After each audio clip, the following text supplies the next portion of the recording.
in Nigeria. As Borno State and the Northeast region has been the theater of warfare for the last 10 to 15 years. We need a healthy, symbiotic relationship between government, governance, and the people, especially in the northern states. However, let me salute the courage of the eminent sons and daughters of Borno State. Indeed, when I was going through, I would have said, in addition to whatever your motto, you may add the first state. The first vice president today is from Borno State. Our distinguished former governor, former senator, and now vice president. A very nice person, very kind and very considerate. And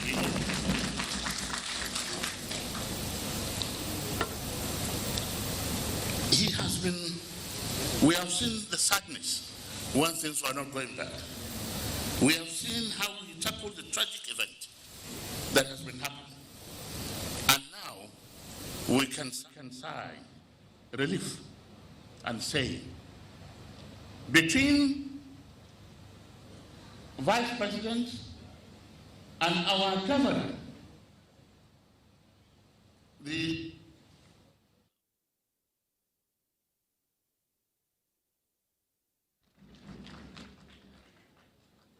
have seen now that anyone who wants to come to Maiduguri can please come to Maiduguri. Maiduguri is safe, Maiduguri is healthy, Maiduguri wants all the development you can get. And this is the credits go to our governor. Governor, you have done very well, sir. You have done so well that many administrators want to copy what you have been doing. And I believe that you will have all the opportunities to let them know what you have been doing. But most importantly is the simplicity that you have adopted in governance. Once God has given you a position, you don't have to pretend to show, oh, I am this or that. No. Inside you thank him and do that which the duties require. So we thank you, our governor, for doing very, very well. We have known all the other people that have come here. We had the first governor of Central Bank from Borno. We had the governor of Northern Nigeria from Borno. Indeed, the first MD of Sir Ahmadu Bello Memorial Foundation, Dr. Alicia Tima, is he here? Stand up to be recognized. Or is he shy? He led the foundation for 9 years from Borno. We have decided to rotate, go back to every state now and having this annual lecture so the people at that local level can appreciate what we have been talking about. And Northern Nigeria can do with as many foundations as possible so that as to help our people. The endemic poverty that has now taken over and the orphans that from Boko Haram to the current situation we are in that are here, if we do not take care of them, there will be perpetuity of problems in our country. We need to do as much as we can. So, distinguished ladies and gentlemen, it is important that we help one another very much. I'm very conscious of the time, and that's why you're seeing me rushing. But you have, I think everybody will have a copy of the speech itself. So today we have in our midst, like I said earlier on, a sophisticated, a kind and understanding administrator, administrators actually, Alhaji Muhammad Yahya has been very busy, but I read him every day in the newspapers. This has been done, that has been done. Please, as chairman of Northern Governors Forum, institute the peer review within you. I was chairman of Northern Governors Forum for 8 years. So what we kept doing was to take a decision, each one of us to go and implement, and then we follow to find out how the implementation has taken place. Institute that so that your other colleagues who may not be as opportune as you are will be able to do for their people what the two of you, Zulum and Inua, have been doing for their people. We know that we have problems. And believe me, people look up to you. People look up to us, whether former governor, whether former senator, whether senator, or whatever position you hold within your community, people are looking up to you. And the primary purpose of governance and government is the security of the people. Whatever you will do, make sure that you secure the lives and property of the people. All other things become secondary. You cannot talk of education, you cannot talk of economic development, you cannot talk of any other thing when a place or the lives of the people are not secure. The rise of banditry or whatever security problem that we have been having may be as a result of deep socio-economic and governance issues. These challenges are symbiotic and of the systematic failures that have perpetuated poverty, inequality, and disenfranchisement within our body politics as well as our communities. Where people feel that you have satisfied their yearnings, they are not likely to go about fighting one another. There are criminals among them that every day we must try to flush them out. But the majority of the people are people who are looking for peace, people who are looking for economic development, people who are looking to do what they can reap in the hereafter. The criminals are very few, and we must get rid of them. We must also get rid of corruption or fight it strongly. It is disheartening today to observe that even employment of government are for sale. People buy employment. Imagine a person buying employment, let's say level 8, at 3 million naira. How long will it take him to recoup his own money? Then will he be loyal to the government and to the country, knowing that he bought that job? The representative of the Vice President, we are aware that you people have inherited a lot of liabilities. But again, we are very confident that you will surmount them. But then, you and I, as former Federal Permanent Secretaries, must emphasize the fact that we need to professionalize the civil service. The current civil service, as we have it, nothing is happening in most of the ministries. If a civil servant is absent for 1 month now, nobody is asking the question. So we must understand that that is happening. In every country, you and I went on defeat program to Britain, where we saw one permanent secretary serving 3 ministers directly, and there was no problem. But today, you find the government seem to prefer consultants. There is no country that has succeeded without using its own civil service, because the civil servants are the nearest to the people. So please let us take note of that things have not been the way they used to be. So in addressing these present issues, we must recognize that sustainable peace and good governance They are all linked together. The banditry and insurgency, without addressing the underlying grievances and the vulnerabilities that fuel this conflict, we will not get anywhere. It is therefore imperative that we embark on a comprehensive and holistic approach that prioritizes good governance, economic empowerment, and social inclusion. First, we must strengthen the institution of governance and uphold the rule of law. This requires concerted effort to combat corruption, promote transparency, and ensure that we do not radicalize our people unnecessarily. In addition, we must double our efforts to address the humanitarian crisis resulting from conflict and displacement. This requires the compassionate and coordinated approach like we have seen happening in Borno State. Without that coordinated approach, without that holistic approach, things would have been different.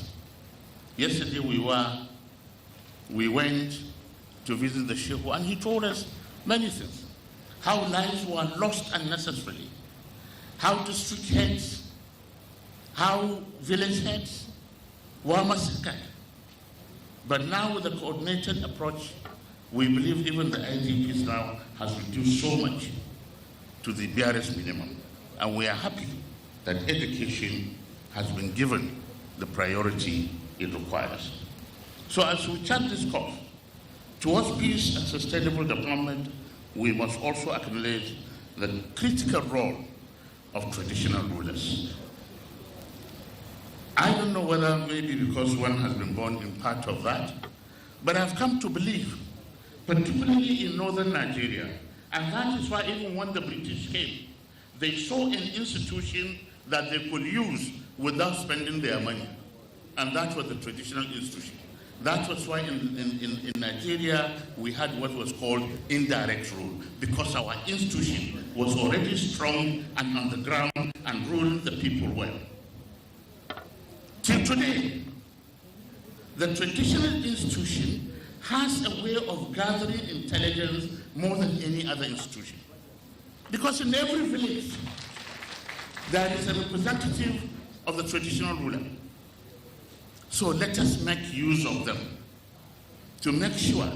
I remember when I was young, anybody who arrives in Mina will be brought to our house for interview.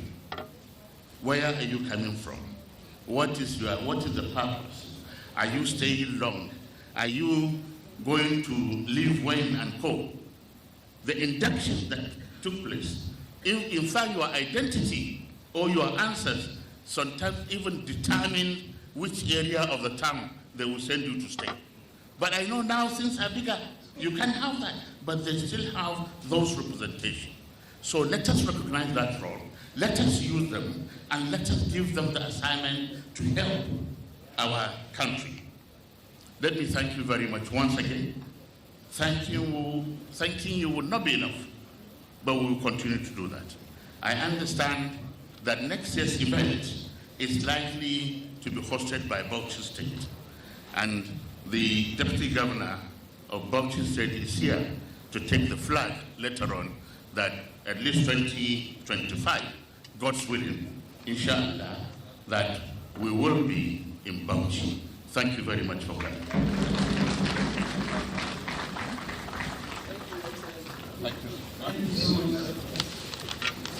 Thank you.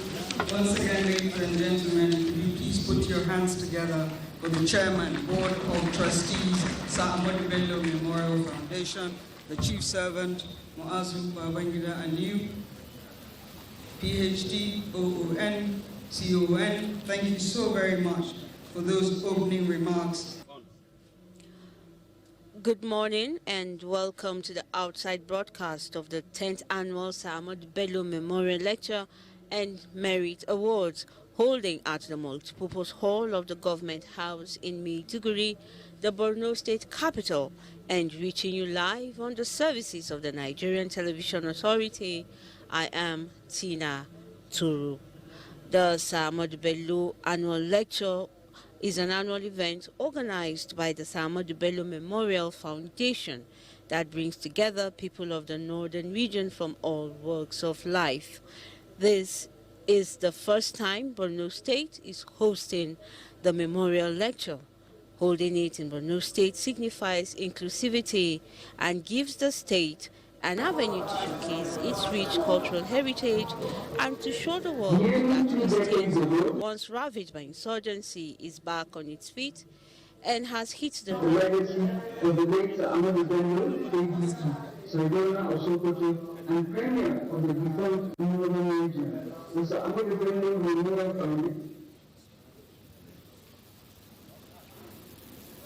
Your Excellencies, distinguished ladies and gentlemen, we are having a slight technical hitch, which will be rectified shortly. Kindly be here with us.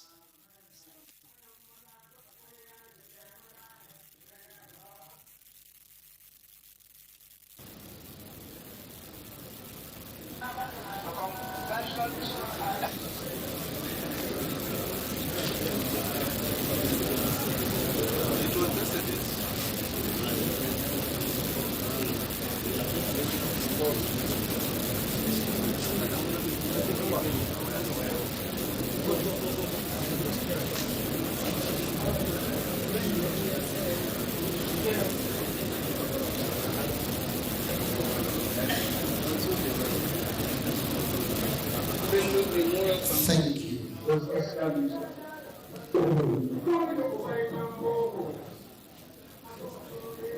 Nearly 2 decades ago, in recognition of the need and desire to immortalize the legacy of the late Ahmadu ADE, Sargona of Sokoto, and Premier of the defunct Northern Region, the Ahmadu Bello Memorial Foundation was established.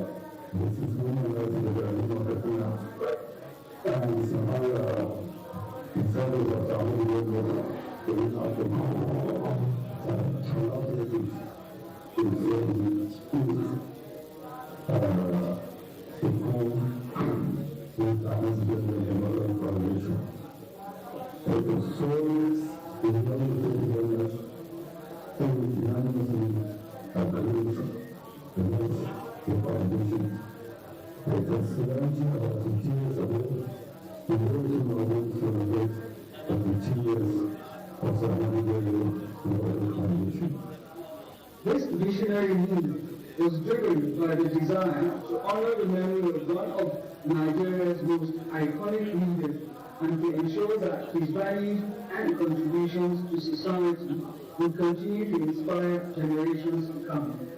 And the value of honesty, the value of hard work, the value of integrity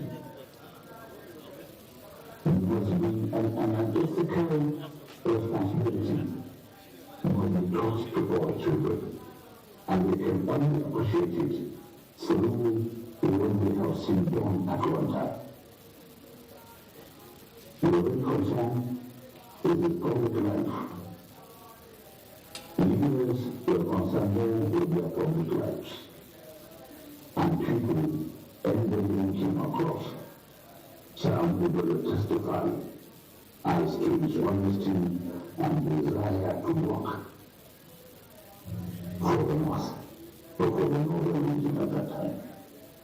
The setting up of the foundation was spearheaded by a group of dedicated individuals backed by the Northern States Governors Forum, who were deeply committed to preserving the ideals and principles that Ahmadu Bello stood for.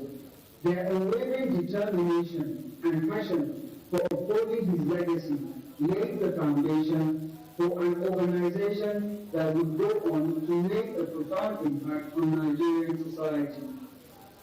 Since its inception, the Ahmadu Bello Memorial Foundation has embarked on a wide range of initiatives aimed at promoting entrepreneurship, peace building and conflict resolution, research, education, poverty alleviation, healthcare, and community development across northern Nigeria.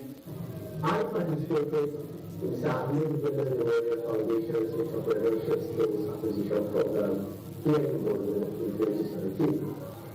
And that program has benefited me and impacted my life a lot, which encourages me to build my own sector and build my organization today.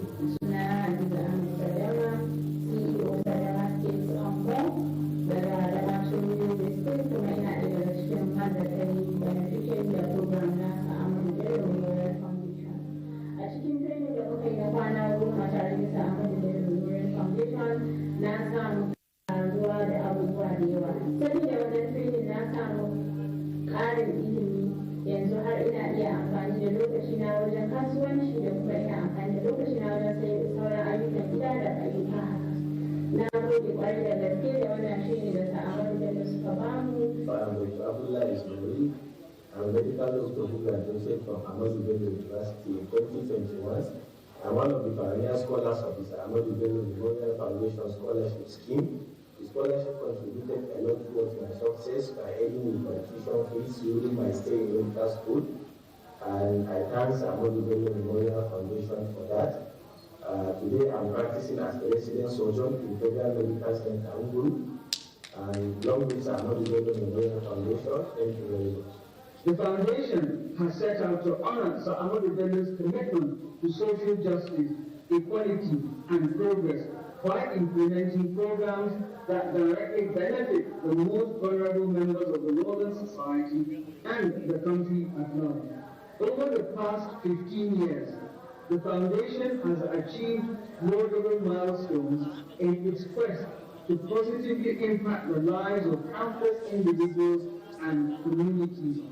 Through its various projects, the foundation has provided access to quality water, improved healthcare services, and sustainable community development initiatives in some of the most underserved areas of Nigeria, as well as education empowerment through scholarship that was instituted in 2012, which over 800 students have enjoyed and is still counting.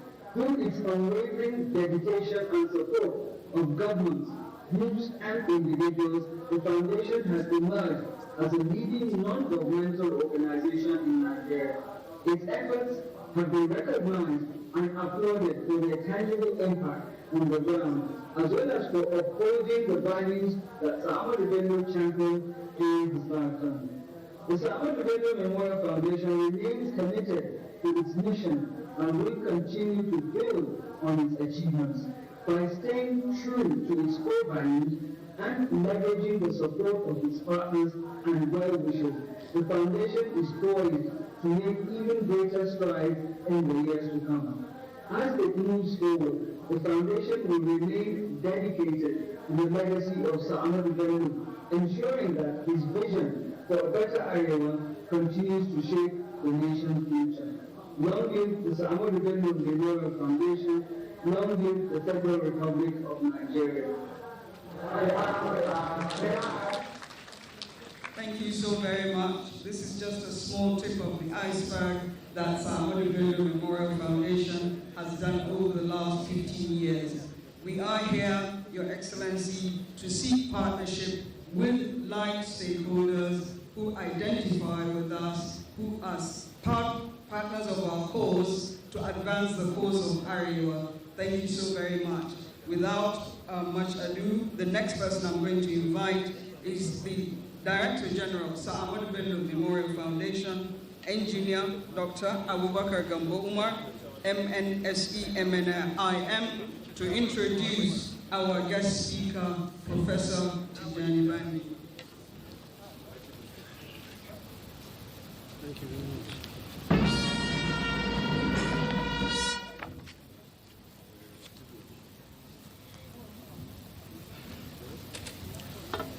A'udhu billahi minash shaitanir rajim. Bismillahir rahmanir rahim. Your Excellencies, distinguished guests, ladies and gentlemen, I beg to stand on the existing protocol for want of time. My job here is to introduce the theme of today's lecture as well as introduce the guest speaker.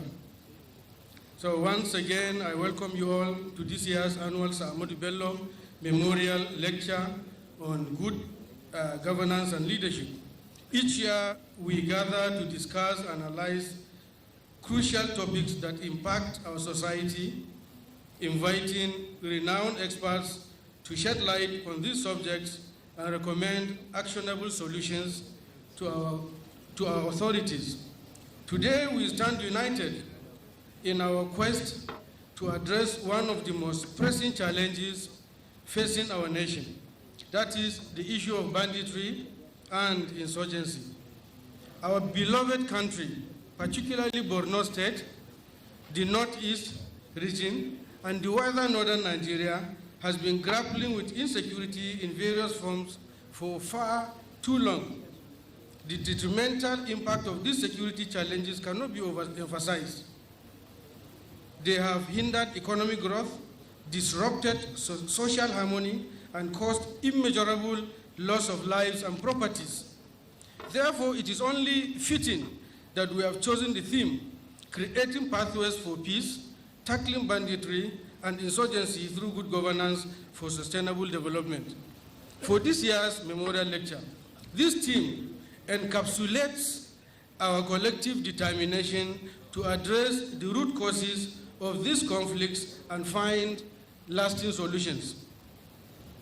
In our pursuit of knowledge and expertise on this crucial matter, it is an honor to have amongst us today a distinguished diplomat and globally acclaimed expert, Professor Tijani Muhammad Bande, GCON.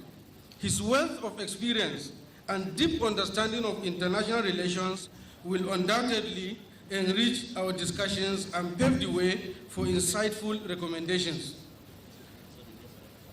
Professor Tijani Muhammad Bande was born in Zaga, Kebbi State. He attended the prestigious Ahmadu Bello University Zaria for his first degree in political science in 1979, and then he proceeded to Boston University for his master's in political science in 1981, and then to the University of Toronto for his doctorate degree, all in political science, which he completed in 1987. Professor Bande's field of specialization is political theory, with interest in many subfields of the discipline.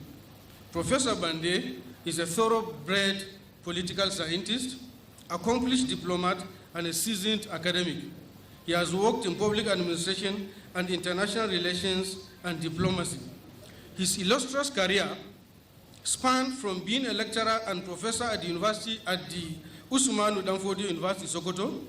Between 1999 and 2004, Professor Bande served as Director General of the African Training and Research Center in Administration and Development in Morocco.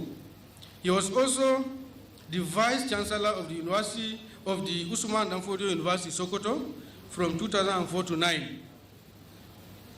From 2010 to 16, he was the Director General of the elite National Institute for Policy and Strategic Studies, NIPS, in Kuru, Jos.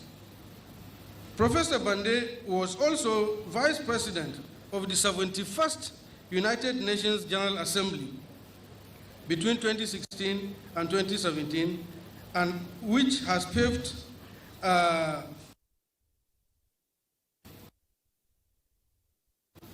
he also added against representatives to the UN since 2017. In January 2021, he was relisted by President Muhammadu Buhari as the permanent representative of the United Nations. Professor Bande, a distinguished academic and diplomat, has made significant contributions to the field of international relations and global diplomacy. With his vast knowledge and expertise, he has played a pivotal role in advancing Nigeria's interest on the international stage and promoting global peace, security, and development. As Nigeria's permanent representative to the United Nations, Professor Bande has demonstrated exemplary leadership and commitment to the principles and ideals of the United Nations. He has been a vocal advocate for the rights of developing nations. Ambassador Bande was elected the President of the United Nations General Assembly of the 74th session from September 17, 2019 to September 16, 2020, which is a testament to his remarkable diplomatic skills and ability to bring together diverse perspectives for constructive dialogue and action. During his tenure, he championed the Sustainable Development Goals, emphasizing the need for inclusive and sustainable development for all nations. Throughout his career, Professor Bande has been a strong proponent of multilateralism and the importance of international cooperation. He has actively engaged with various stakeholders, including governments, civil society organizations, and academia, to foster partnerships and collaboration in addressing global issues such as climate change, poverty eradication, and peace building. Professor Tijani Mohamed Bande's outstanding contributions to diplomacy and his unwavering commitment to promoting peace, development, and human rights make him a true global leader.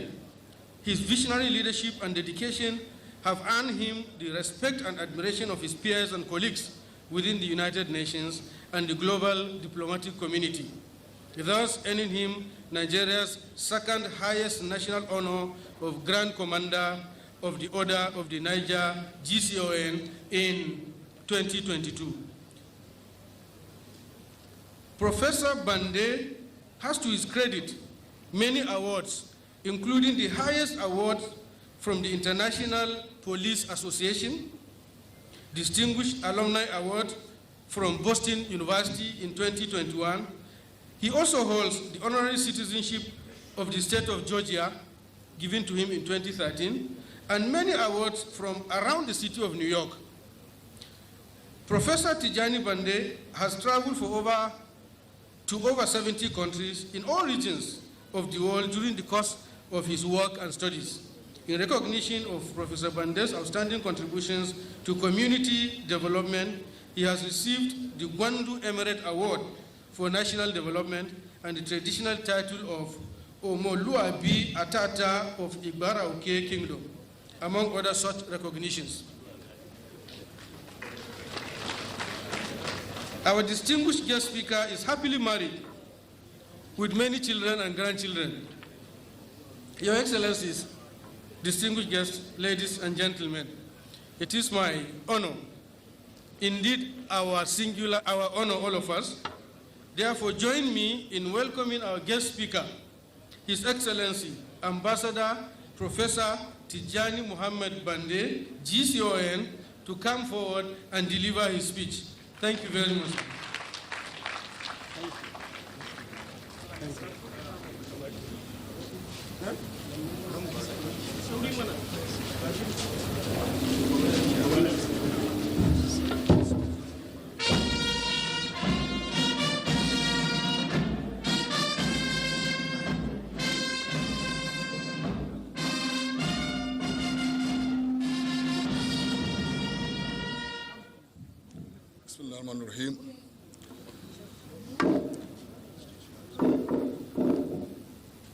The chairman of the occasion and let me, with the permission of the chair, recognize the chairman of the occasion himself, the chairman of the foundation, and members of the board, and the host governor. I must also recognize, of course, for the representative of the vice president, who is an old friend, and His Royal Highness, the Sheikh of Borno, and all other emirs and chiefs. Let me recognize as well all elected officials and all of us who have been asked not to read the protocol. I do not even know if I can actually, given the size of the crowd, and His Eminence list all of them. For a lot of reasons, my lecture has already been done. All the speeches read before me addressed literally all the issues I have wanted to address.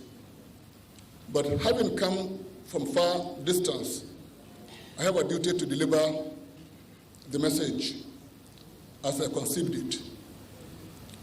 I will not bore you with long discourses on the subject because those in the front line of the problem are here. I have no expertise to really reflect upon. I have a few things to share as a citizen of Nigeria who happens to have been worried about the predicament of the northern part of Nigeria in relation to the subject at hand. So my remarks are already circulated. I will therefore, given the fact that we have started a bit late, try to save some time. The preamble is really to acknowledge the honor done to me to be invited to speak at this really important forum. Indeed, I do so for a number of reasons, one of which is the objectives of the foundation are so important and they remain continually relevant that we should continue together to address them. I also must acknowledge that I and a lot of colleagues take pride in the work Governor Zulum is doing, and I needed to come to Maiduguri to reaffirm this observation of others about his outstanding leadership. Obviously, I'm glad that Dr.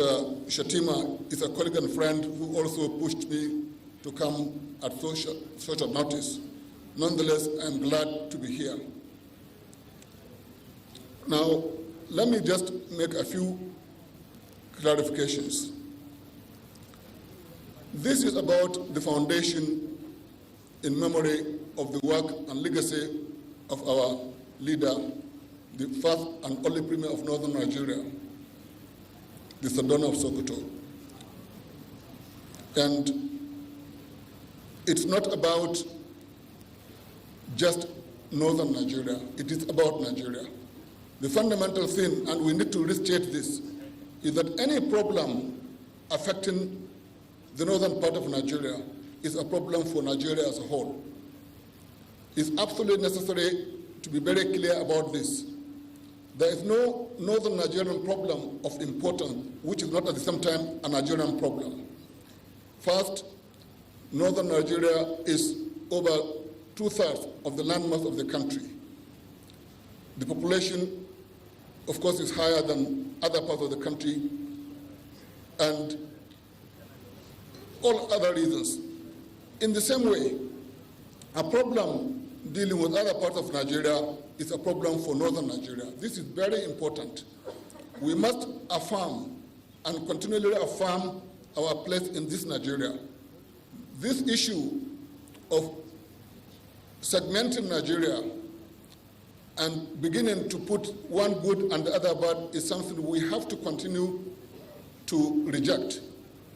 And it is in the benevolence and generosity of Mr. Sadona, whose legacy we are celebrating today, that he was always at once head of northern Nigeria, but also a leader in Nigeria. This is extremely important. Now, northern Nigeria is part of Nigeria. Nigeria is part of West Africa to Nigeria. Problems are such that our problems are connected. So are our successes. Therefore, integration is very important. We cannot have a peaceful Nigeria where there is problem around West Africa. And therefore, it is to be understood that Nigeria is a major global leader. Forget what other people tell you that Nigeria is not important. It is important. 3 days ago, just for example, we celebrated the International Day of Education. How did it come to be? As permanent representative of Nigeria, Nigeria actually pushed for the day to be recognized, and now globally there is International Day of Education. This is because of Nigeria and its importance in the system.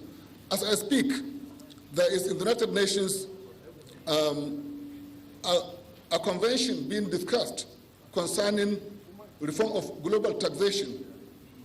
This is a fight Nigeria is leading for the entirety of the global south, and Nigeria is leading it. We got 2 resolutions, and now a convention is going to be negotiated because of Nigeria's leadership. This is extremely important. So when you hear that we are a paperweight nation and all that, this is coming from people who do not really know what Nigeria means.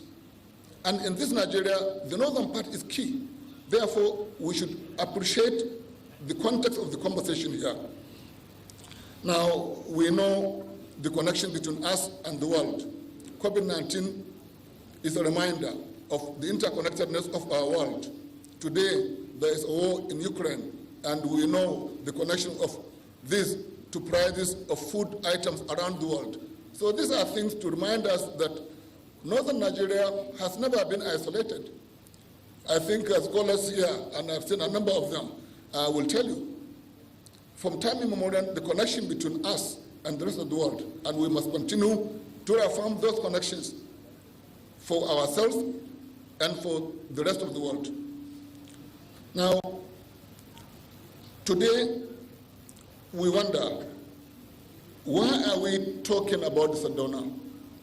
I think the whole question is, in relation to the subject matter of uprooting banditry, is because we know we have not done as well as we should be doing.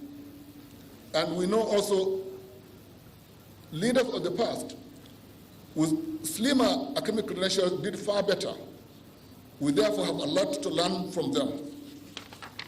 Now, why is this a problem? You read reports from National Bureau of Statistics, from the United Nations agencies, and from others. And I can tell you, for the last 30 years,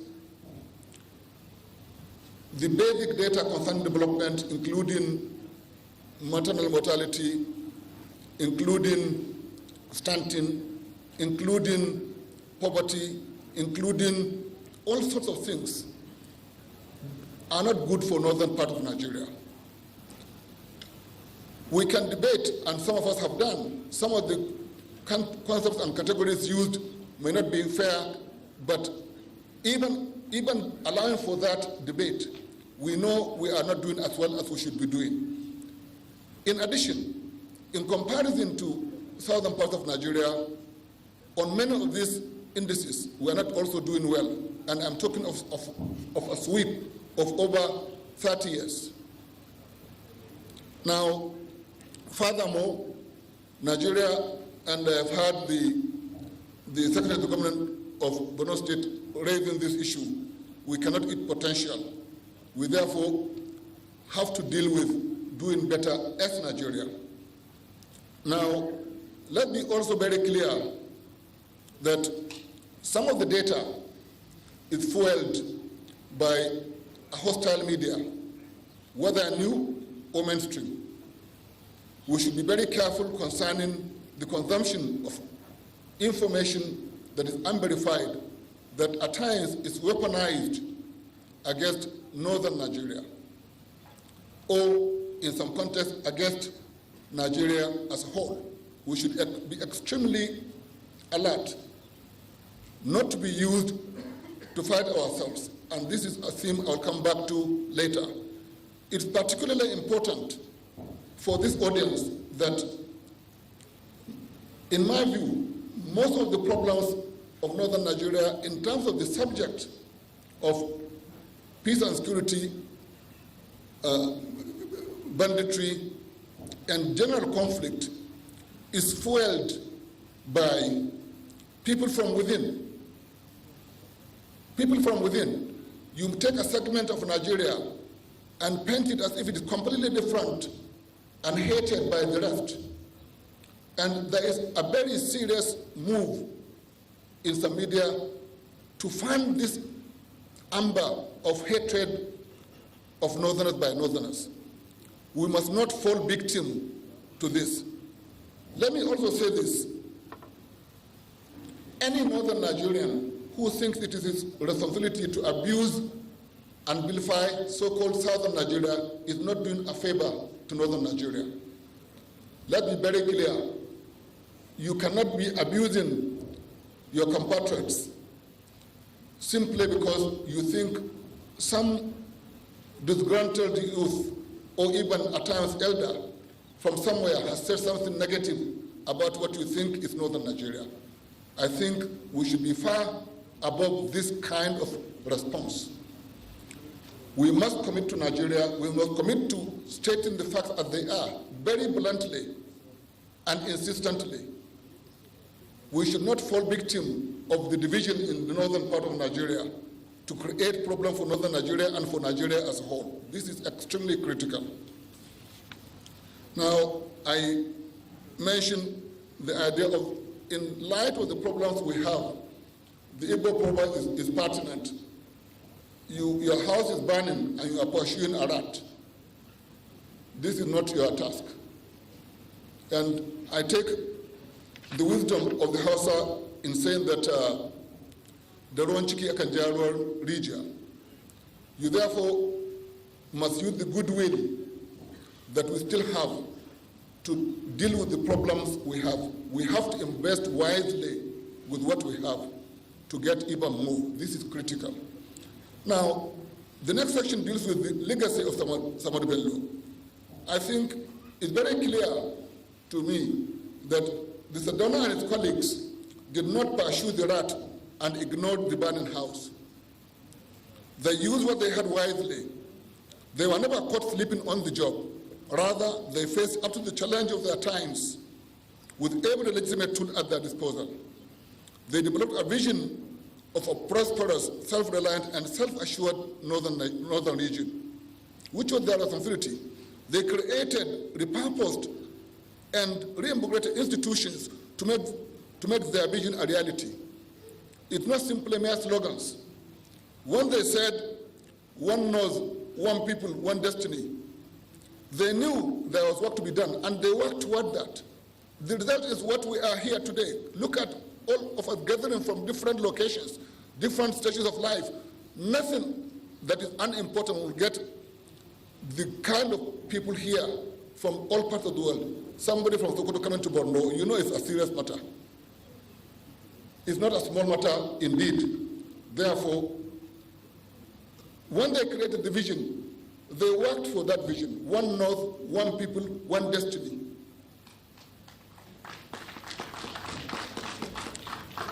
I argue that it is the kind of vision that Nigeria needs. When they also said work and worship, it is the same, not just worship without work. These are the things that animated them, the values of justice, equity, and fairness. When they managed diversity in the understanding that it was the only way to peace, and they succeeded largely in doing this.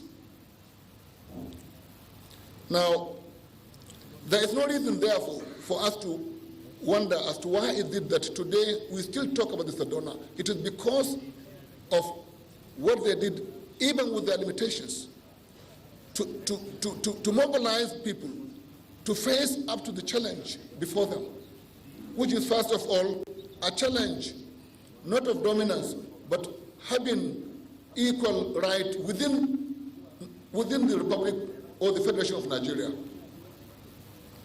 Now, it is different, and it has been stated, selflessness is key in an earlier remark made before me. And here, the danger is simply,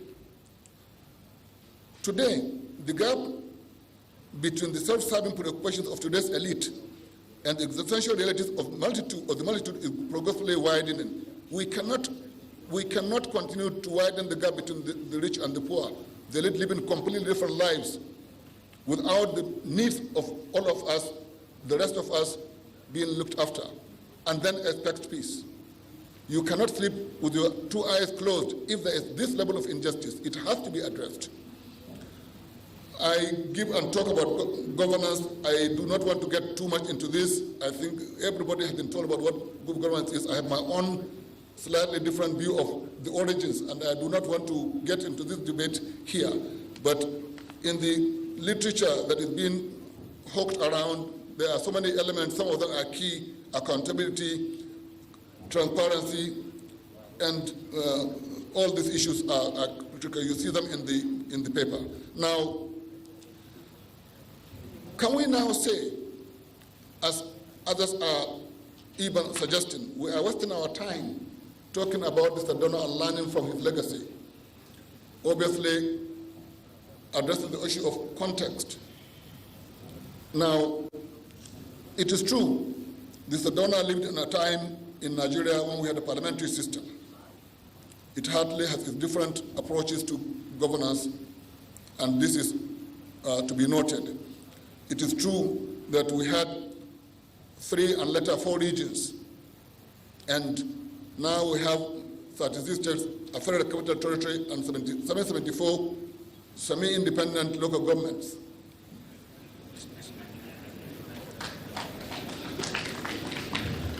Now, today, for most elected positions,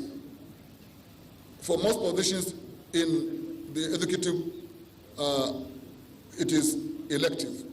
It has not been continued so previously. So you can now see, but we had a region, we had a country at the time of roughly 55 billion. Today we are talking of 220. There are people who are in national planning who will tell us about that today. Now, we had outside the country, we had the OAU, which was a bit timid, but it was the beginning. Now we have an AU, which is a bit more muscular concerning even the ability to intervene when necessary. We have now a complicated world of technology. The Cold War has changed. It's replaced by a new system, which is still evolving. And these are also contexts you must also take into account. Now, ICT and media have made governance more complicated. Yesterday at a mosque, the imam was talking about this, about how the media can be used in ways that are not necessarily good. Now, it is true, it can also be used for something good. Now, the issue is that whoever is leader now has his work made more complicated. One small tweet that may be completely false may get you into difficulties. I lived as DG of NIPS for 6 years in Plateau, and in those really difficult days, the media would simply create stories concerning the attacks are happening, and then something happens, and then something happens. This is something that everybody who lives on the plateau will record was extremely troubled. Now, we have a commitment as Nigeria with the AU in terms of its vision of development, what the Africa we want, where in 50 years from 2013, we expected certain things. Nigeria is a signatory and a leader in that effort. So as Nigeria, we have made this commitment concerning prosperous Africa without conflict and renaissance of Pan-Africanism, and Africa that is resilient and an influential global player. At the same time, as Nigeria, in the United Nations in 2015, there were the SDGs, to which we are also committed. So all these were things not known to the Sadona. But in the way they operated, nothing here is completely new. And what I want to propose is that the Sadona and his team worked to transit from colonial to post-colonial Nigeria. This is very difficult to negotiate a transition. those in public administration, political science and others will tell you, it's just not easy to change. So the sociology of change is such a difficult task that changing from one known system to another is extremely difficult. So they manage it well. So what I'm proposing is that it is the same thing we are managing today. And the leadership of Nigeria and of northern states in particular must appreciate that this is needed. You are managing a transition under different challenges. You can see the challenges. Now, it is in relation to this, because first of all, we learned from this the value of planning, the value of team building and commitment, the whole question of also having clear values to guide your action. These are important. They lived by example. They led by example. This is the issue. It's extremely critical that we come to this. Now, it is in light of this, as the situation we are, that we now talk of what then should be our priorities in the face of banditry and insurgency, which is the more limited subject we are discussing today. If we are dealing with other subjects, perhaps some other element. But for northern Nigeria, for now, I will suggest 6 things. 1, rebuilding trust and working on peace building. It is one half of our problem.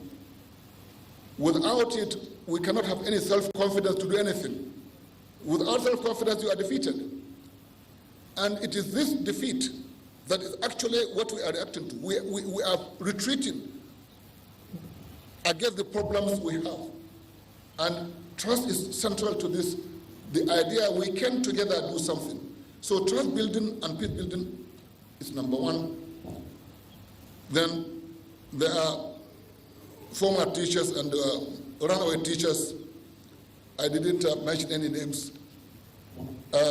Naturally, quality education for all. And we can debate what education means. But again, I'm not going to get into this, but to simply say quality education for all. Now, modernizing agriculture.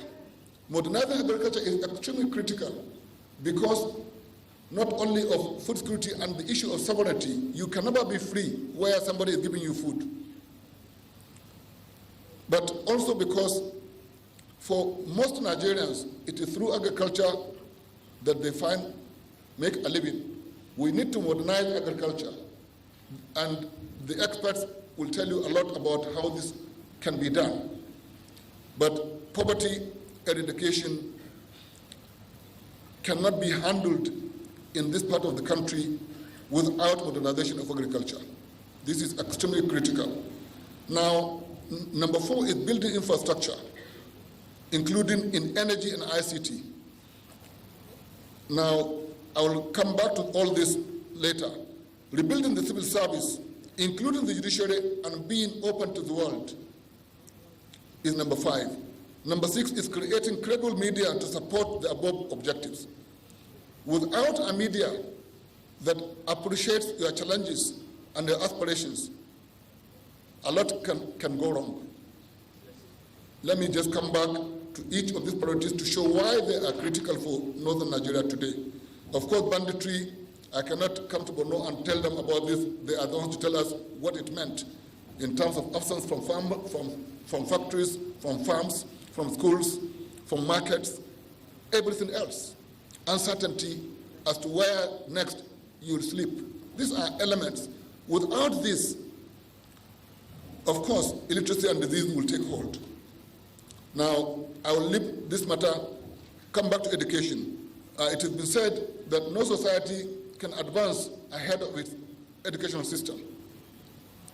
Educational system is really a measure of development of society.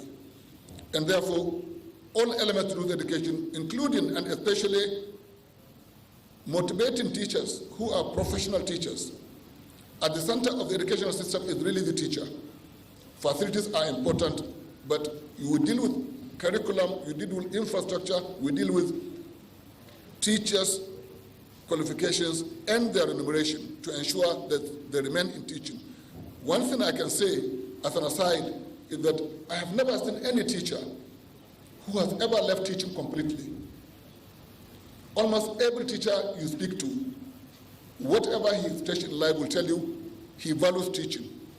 That is something to tell you about the meaning of the subject of education in our societies.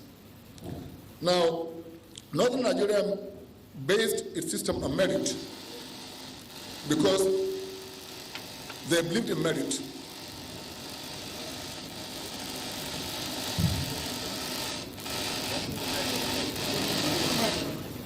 Now, I have dealt with agriculture, so I don't need to go back to it.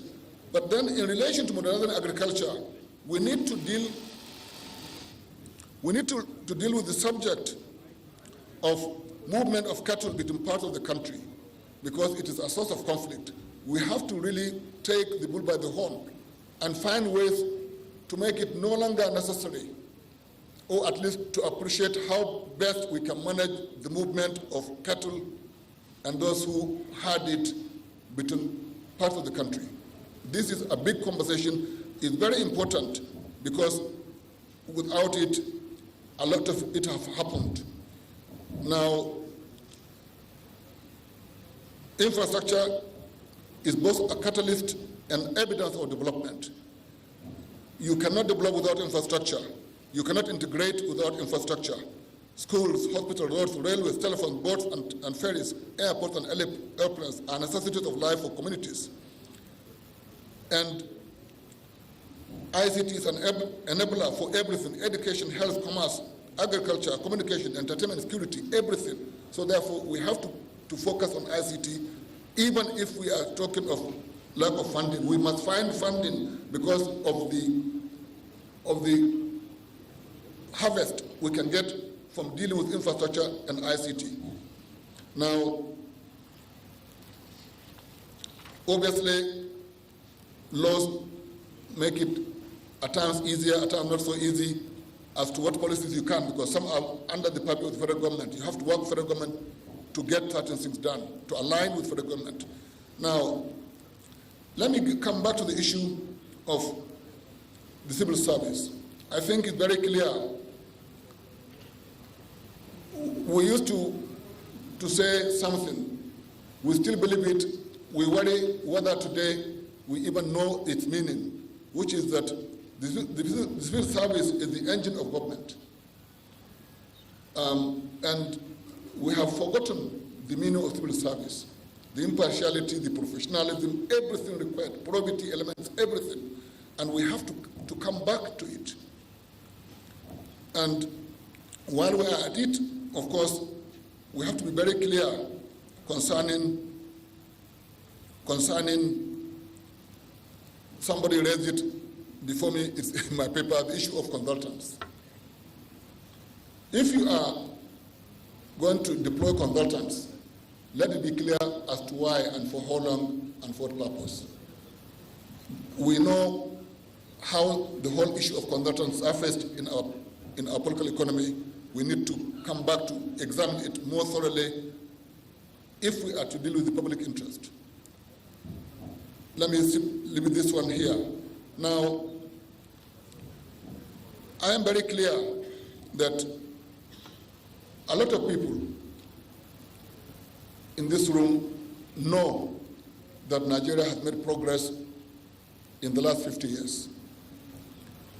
But there are many Nigerians who do not know what we are referring to when it will take you 2 days to get from Sokoto to Kano.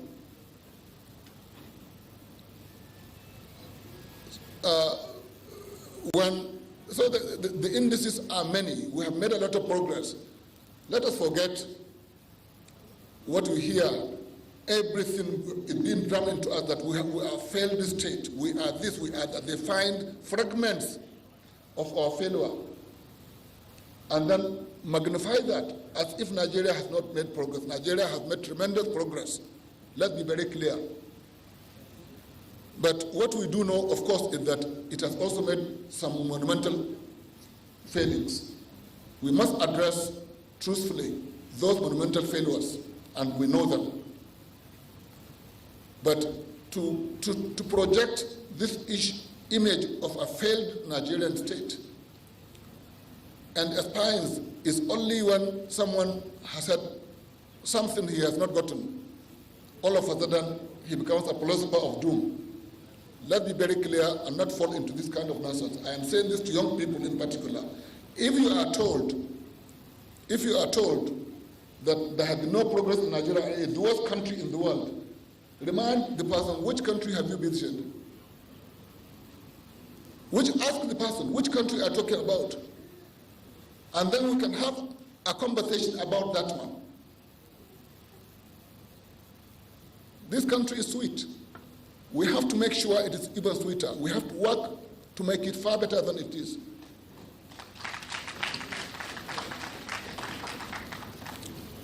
Now,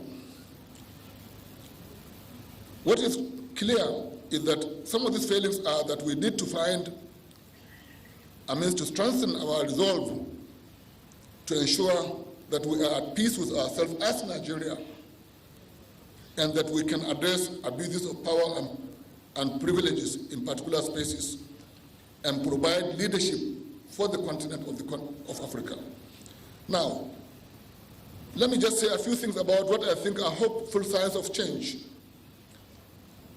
One is, I gave a long list of examples of people, individuals, organizations, and governments trying at their level to do something positive, even in their limited capacities. I've mentioned a lot of them. Academic institutions at NIFS at one time, almost it was a permanent subject of discussion. We partnered with the ND's National Defense College to also try to understand better banditry and insurgency. We did a conference on counterinsurgency. We did a lot of things. Many others did so. Because if the story is that nobody is doing anything, again, this is false. Every day people are doing something. Traditional rurals are doing something. The clergy are doing something. Everybody is doing something. There are lots of efforts to address our problem. But they're ineffectual because the problems are connected beyond one village. If something is not done in the next village, your problem is not solved. And this is the issue. I'm coming back to the issue of coordinating of efforts. Now, I also want to say that conferences and NGOs have done this.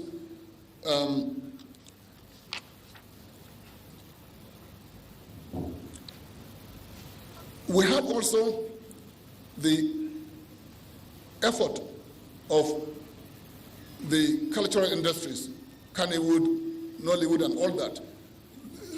Look through, go beyond the nonsense about magic and all that. But what you find is an effort of people to put Nigeria in terms of what is possible, in terms of reconciliation, in terms of one Nigeria. Kannywood doesn't talk about division. Nollywood doesn't talk about division. They talk about corruption, they talk about this, but they are talking in terms of doing something positive for Nigeria. And believe you me, colleagues, excellencies, this has gone all over the world as selling Nigeria in some way positively.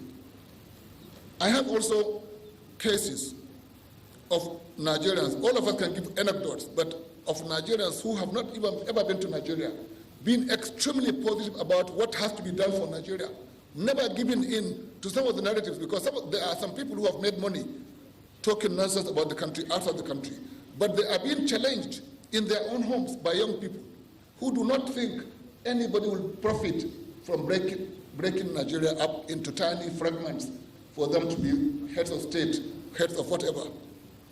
No part of the country of Nigeria will profit from fragmentation. I have seen in my current responsibility the struggle of small countries.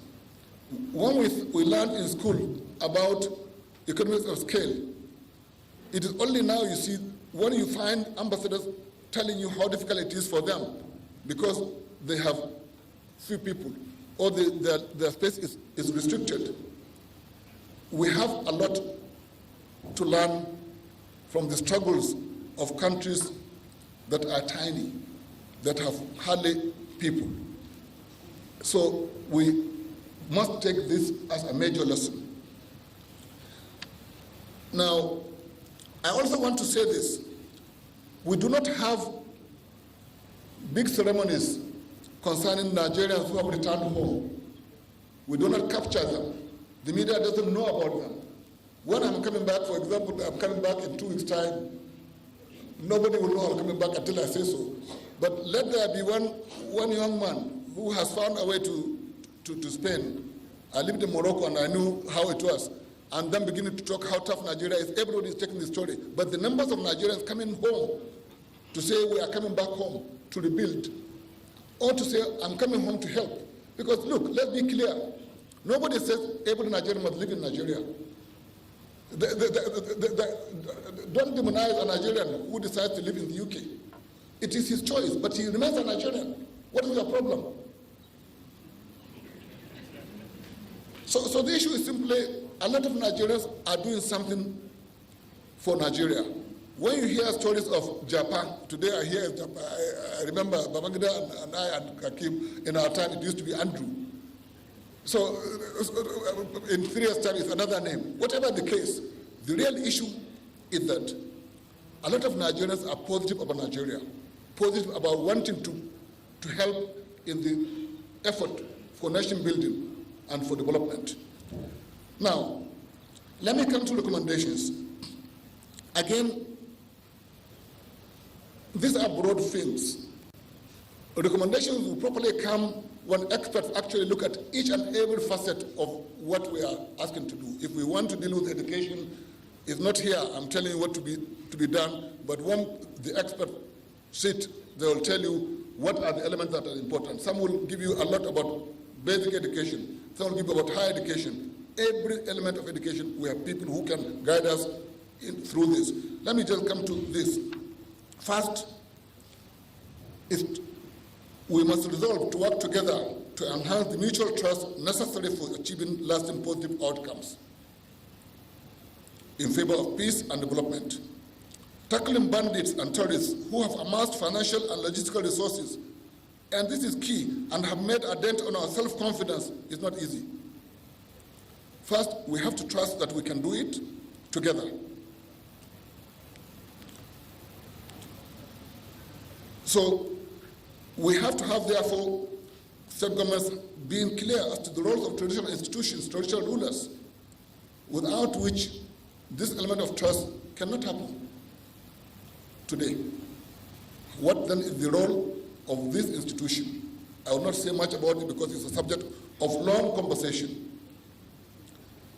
Now, we must also use cultural industries and even joking relationships between communities and groups. All this can be put into service of trust building. Related to this, in my view, are the unendingly destabilizing questions about citizenship and indigeneity. You know, I've often wondered, and colleagues have discussed this for a long time, a lot of Nigerians take pride in telling you they also have dual citizenship of the UK, Spain, Germany, Portugal. The same people are in parliament, and they think I cannot be from Borno and from Sokoto at the same time. Something must be wrong. But I can be a Nigerian and a German, no problem. So you must begin to think yourself, if you are correct in your mind. I cannot be from Kenya and Sokoto, but I can be a Nigerian and a US citizen. There must be something wrong with our thinking.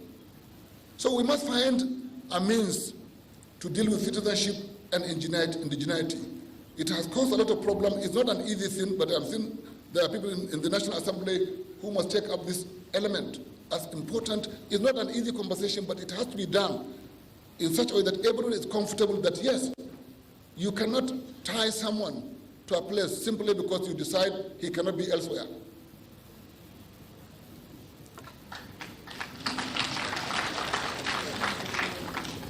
Second, we need to reconnect or connect communities that have been disaffected with government. I have seen a lot of such communities, and I can tell you but I'll leave the story until later. Let me leave the tone for now. But sad, this again has been raised. The monumental corruption and the blatantly open way in which its processes are being flaunted must be confronted. Nobody disputes that at the center of our predicament is corruption. Fourth, again, I've said this, the fight against poverty and unemployment through modernization of agriculture and industrialization must be a priority. Poverty is a compound affliction. The poor are denied their right in courts, in hospitals, everywhere. Therefore, we must find a way to ensure we tackle poverty. Fifth, I have read this again, the task of rebuilding a professional civil service for all levels of government must begin. Sixth, this is key. For me, in some way, nothing I'm saying here is new, but what is important here, this element number 6 is coordinating body to harness all the efforts, to understand what's going on, and to advise.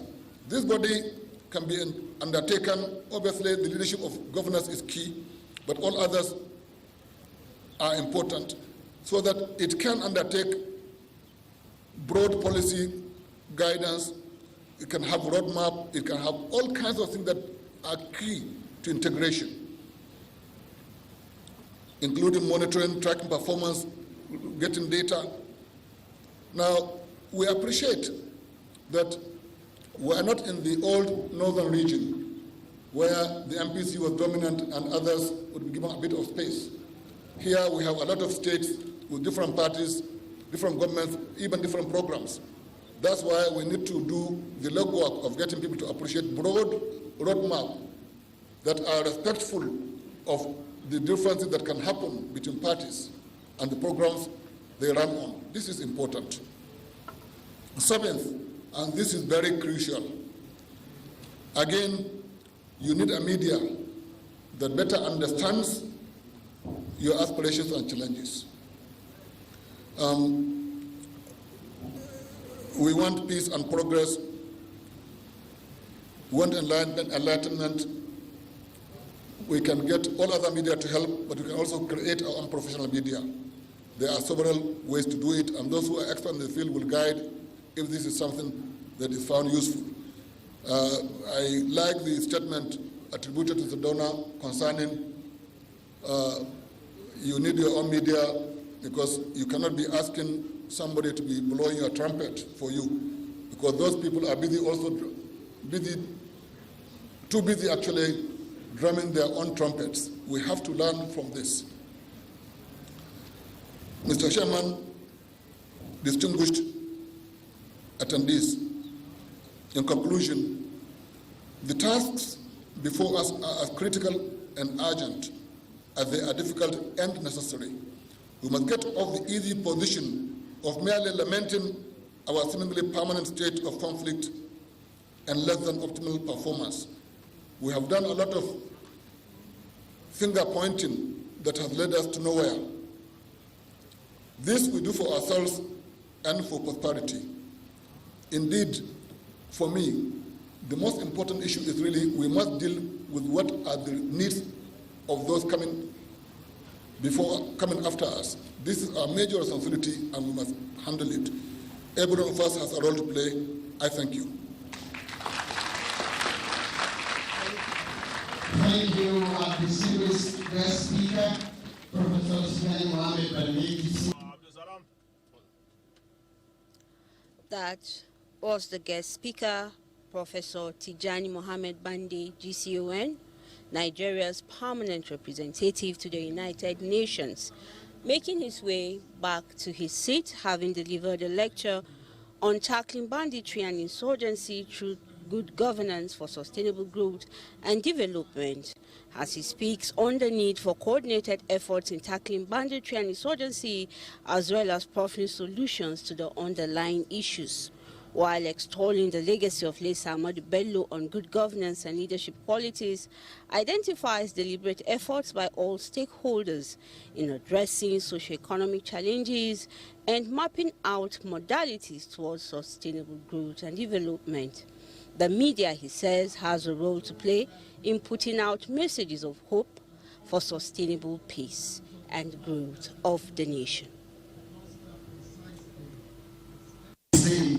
We will lead the translation. We believe practically everybody here understands English. Thank you once again, our guest speaker. And what we have seen and what we have been told, we need to practicalize them. The virtues of Sardauna, if it were maintained, we would not have most of the challenges we're having in the north today. Banditry, kidnapping, religious conflict, tribal conflict, unemployment, the Ahmadu syndrome, and so many things that is setting the North back.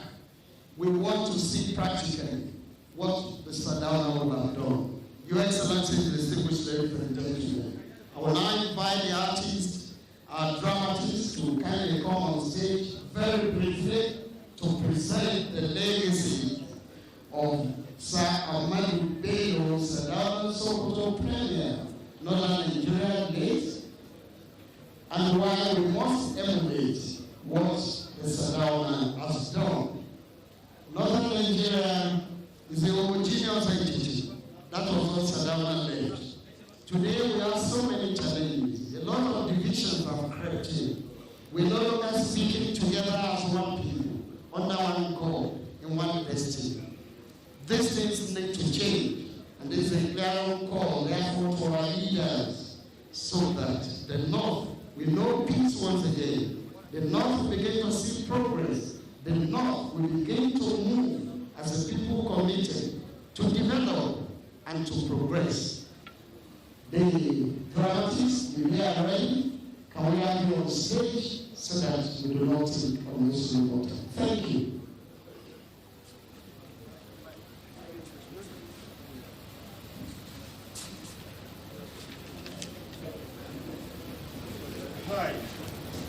Yawancin nan ya kamata ɗan shinki ɗan kafin lokacin sallah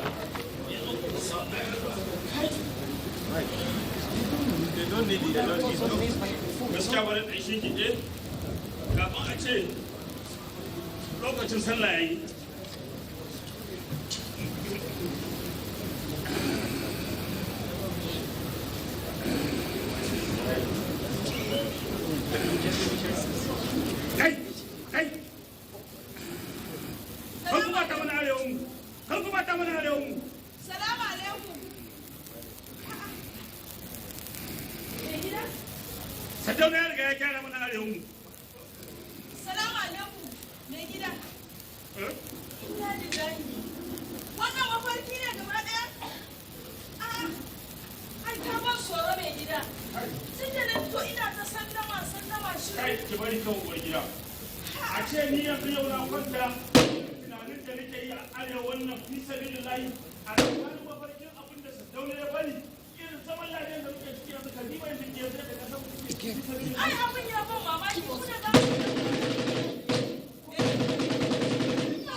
shanu, sai daga gaba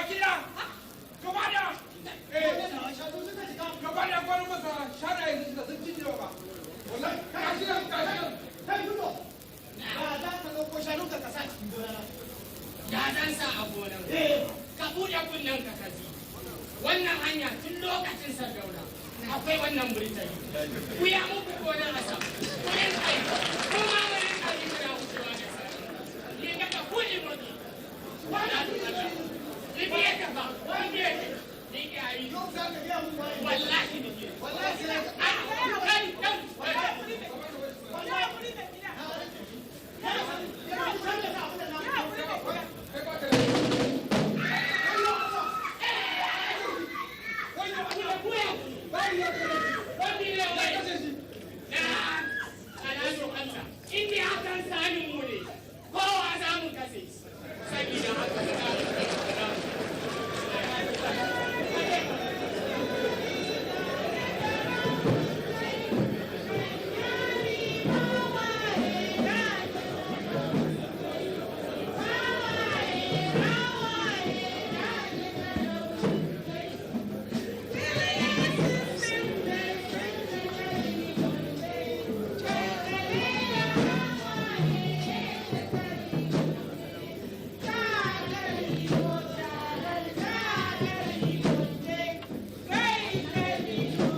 Jama'a, ku saurare ni.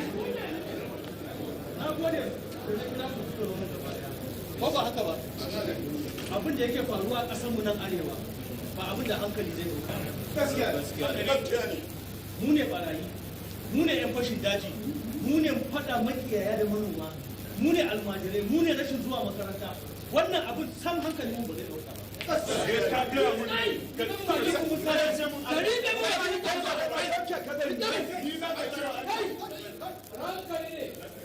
Na samu zabari nan suna fada a hanya a kan yarinya don Allah.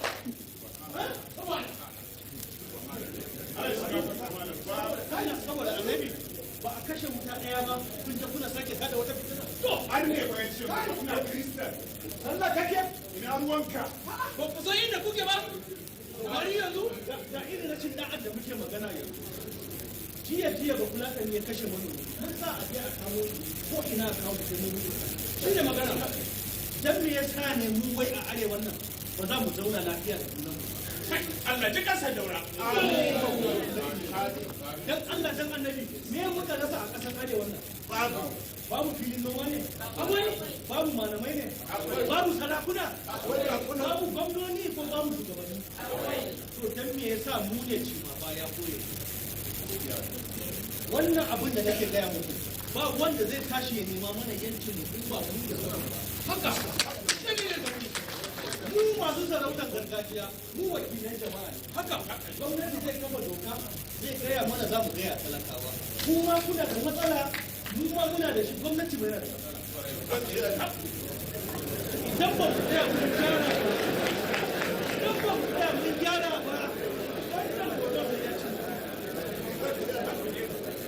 gwamnati zai gina makaranta ba za ku sai yara gwamnati zai kawo shawara saboda Allah saboda annabi yaya kuke so mu bi da wannan kasar to kada gobe a ce manomi da makiyaya sun fada ina manomi zai je ya yi noma a kan burtani ina ba fulatani zai je ya yi noma shanuka an sai ya fili gaba daya burtani an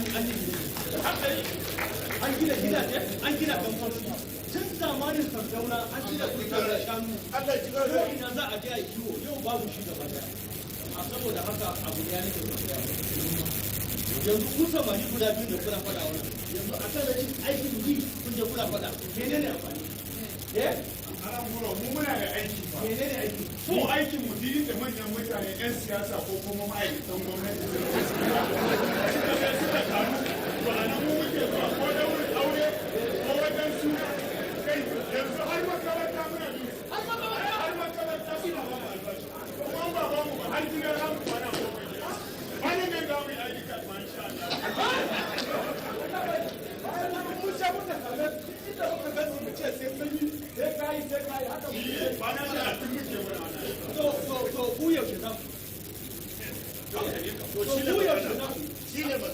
ku ba makaranta kuke ba gashi karfi ne da ku ba noma kuke ba in gwamnati ya kirkiro da abu kuce ba za ku ba ku je kuna roƙo kuna bara kuna sai kai yau kuma siyasa ina zai kai babu saboda haka kuke tare ko muna so ko ba ma so abun mu na gado na kaka da kaka wannan noma da kiwo da aka kawo dole sai mun koma domin muna da kasar noma yau ka duba da arewa ta lalace tun ana kama mutane daga jeji da gona har za a jika gida a kwamfata kofa a kama ka a je ana neman kuɗin fansa wani irin lalacewa ne wani arewa ta yi duk da mutu ne babu wanda zai zo daga sama ya gyara mana arewa nan sai mu talakawa sarakunan gargajiya da kuma ma'aikatan gwamnati ko ba haka ba arewa nan ba gyaruwa za mu ci gaba da roƙon Allah Allah ya gyara mana arewa Allah ya kira shugabannin mu kuma ko muna son ko ba wato noma wanda na faɗa wannan dole sai an koma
troupe and other guest artists together in this presentation, which is essential in telling us that if we do not want to miss it, we need to embrace and go back to the land, because what the North was really known for is farming and animal husbandry. But why do we need to have all these conflicts that is determining and defining who we are, which is not actually who we are? Your Excellencies, distinguished ladies and gentlemen, it is a clarion call that the North must improve, must readjust, and must go back to the ideals which the late Sardauna of Sokoto, Sir Ahmadu Bello, left for us. Once again, can we give them another round of applause, please? Thank you. And now, talking of excellence and leadership which the Sardauna personified, over the past 5 years or thereabout, a silent revolution has been going on here in Borno State. We all know that the insurgency that has taken the Northeast hostage for almost 12 years or thereabout has its epicenter here in Borno. But despite and behind all the stories and tales of woes, Borno has arisen again, and there is a very bright light now shining forth. That light, of course, has been shown on the people and on the land by His Excellency, the Executive Governor, Professor Babagana Umara Zulum. Indeed, we have a Sardauna here in Borno, and leadership has been redefined. Having said that, Your Excellency, distinguished ladies and gentlemen, we have this very short documentary, which is going to show us the achievements that has been recorded in just barely 4.5 years of governance by His Excellency, the Executive Governor. Kindly join me as we present a documentary on the achievements of Borno State Government under the able leadership of His Excellency Professor Babagana Umara Zulum, CON, MNI, FNSC, Fellow Nigerian Institution of Agricultural Engineers. Please join me.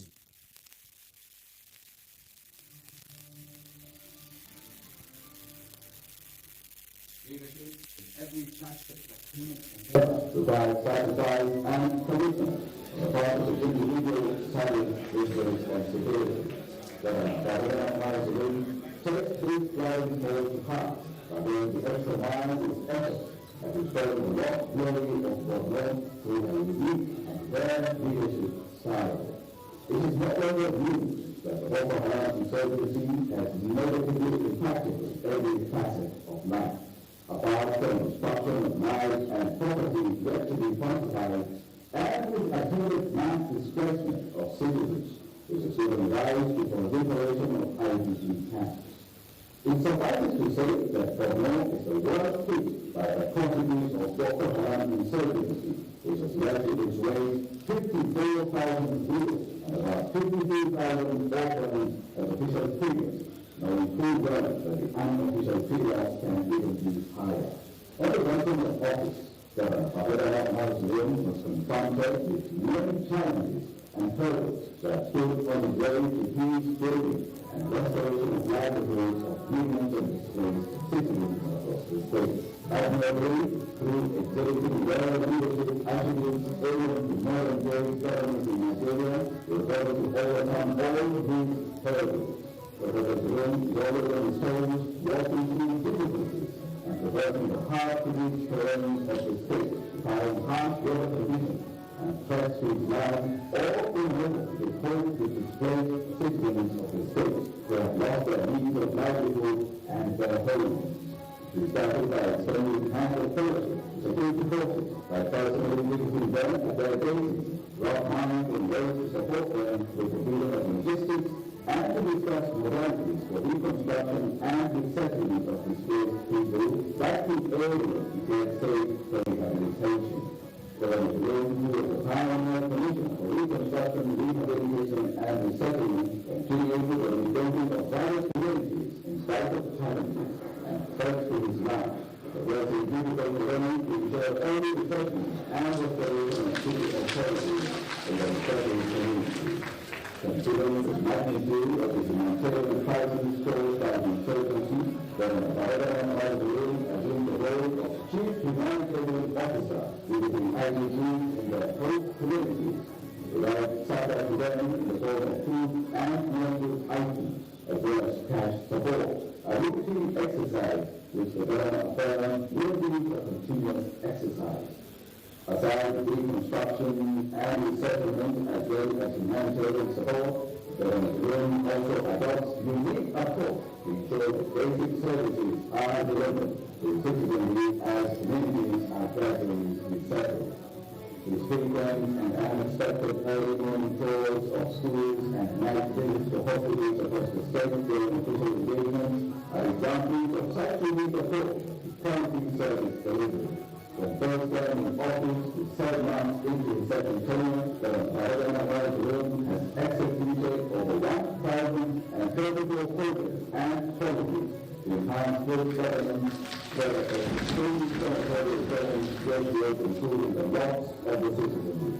These developmental projects are mostly in education, health, housing, roads and railways, economic development and empowerment, infrastructure, as well as the security sector, among others. With a recent subsidy removal, government will scale up the monetary intervention to reach 300,000 federal households, and with 100,000 targeted by the federal government, the beneficiaries have reached 400,000.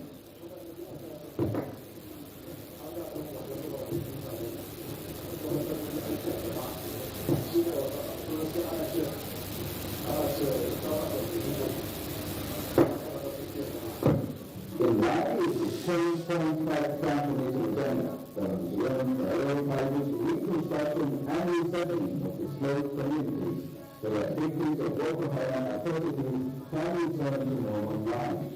The Nigerian administration has resettled 21 major towns in 5 local government areas that include Bama, Yobe, and Bengi in Bama local government, Mata and Azuri in Mata local government, Baga, Yoruba, and Kosko, all in Kufa local government, Saudi, Malawi, and Bali in Congo local government, Banaka in Moga, Gisa, Zamboni, Ghana, and Bukro towns, as well as Djibouti and other surrounding communities around those areas. Also resettled are communities in Kufa, Wada, Kuala, and Djibouti, all in Bello local government. In most of these communities, the settlement estates have been constructed to provide shelter to those who have no homes to return to, while the federal government under President Ahmadu Buhari approved 10,000 houses to be built across devastated communities in Borno State. Civil authorities have been fully established in all the resettled communities, while the government has made it a policy to resuscitate livelihood and enhance support to those resources of all spaces and states to pick up pieces of their lives and to boost the economy of the state as part of the post-insurgency recovery process. I believe your advocate, Mr. Governor, your advocate within the interest of the community, asking the interest of the community to support and invest in the government alone. Over 300 hospitals have either been reconstructed, upgraded, or remodeled and equipped across the state, while over 2,000 medical personnel have been recruited as part of efforts to provide accessible, affordable, and functional healthcare delivery services in all resettled communities, with a desire to provide one primary healthcare center at each of the 312 electoral wards across the state.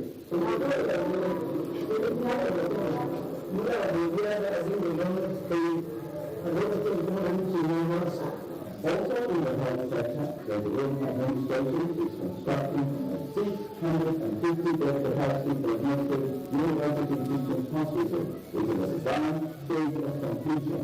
When completed, will complement the University of the Teaching Hospital and provide tertiary healthcare needs of the growing population in the state.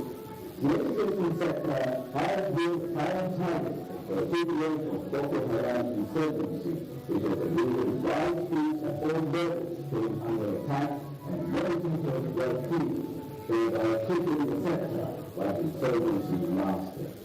Government rules on assumption continued with rebuilding of historic schools and constructed 36 new modern primary and secondary schools some of which were inaugurated by former President Muhammadu Buhari and Vice President Hashim Fatima during their official visit.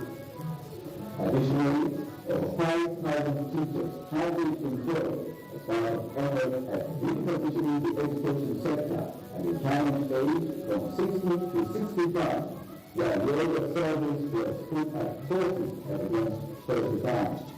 Infrastructure development remains the priority of the state administration to provide maintaining peace across the state and the settlement of long-displaced communities, but no state government so the need to meet the urban communities are facing with developmental programs and structures in line with its urban renewal policy. Having the state has been built across most urban communities and the state capital that gets housing deficits in the country, in addition to housing space for the settlement of IDPs. Gwamnati ya bayyana cewa an gina mana gidan sama gwamnan mai kishin talakawa dare da rana ya fi tsaya kai gidanta yana taimaka mana. The state government has constructed building gates at various locations within the metropolis and environment along the street line. Also, a number of roads and villages spread across the state. Apart from the first and longest flyover in the northeast from Chapel along customs area in the state capital, the second flyover has reached a advanced stage of completion, and the third one is expected to come up too, as announced by the government during 2024 budget presentation.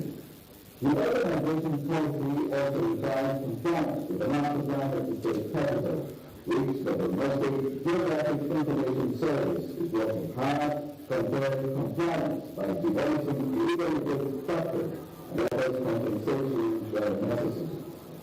The Nigerian administration has reconstructed the Nigerian language market, which is raised on by fire in February 2022.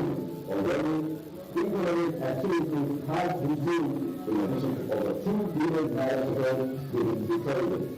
As part of Poland's insolvency economic recovery, the state authorities in this state to construct shopping malls, markets, and motor parks, because of these the townships are facing to boost internally generated revenue.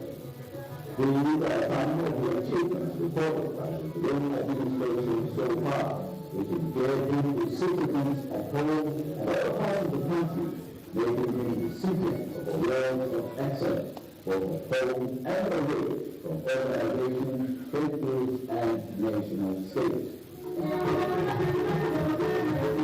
Shall we give a resounding round of applause? Yes. Over 1,000 projects in 4.5 years. Indeed, we have a Sardauna in Borno. Your Excellencies, distinguished ladies and gentlemen, I would like to invite my colleague, That was a documentary on the achievements of the Borno State Governor Babagana Umaru Zulum, who has brought tremendous development to a state that was brought to its knees by insurgency. This signifies exemplary leadership and the impact of good governance. And I, Mada Kinzazo, to give his remarks.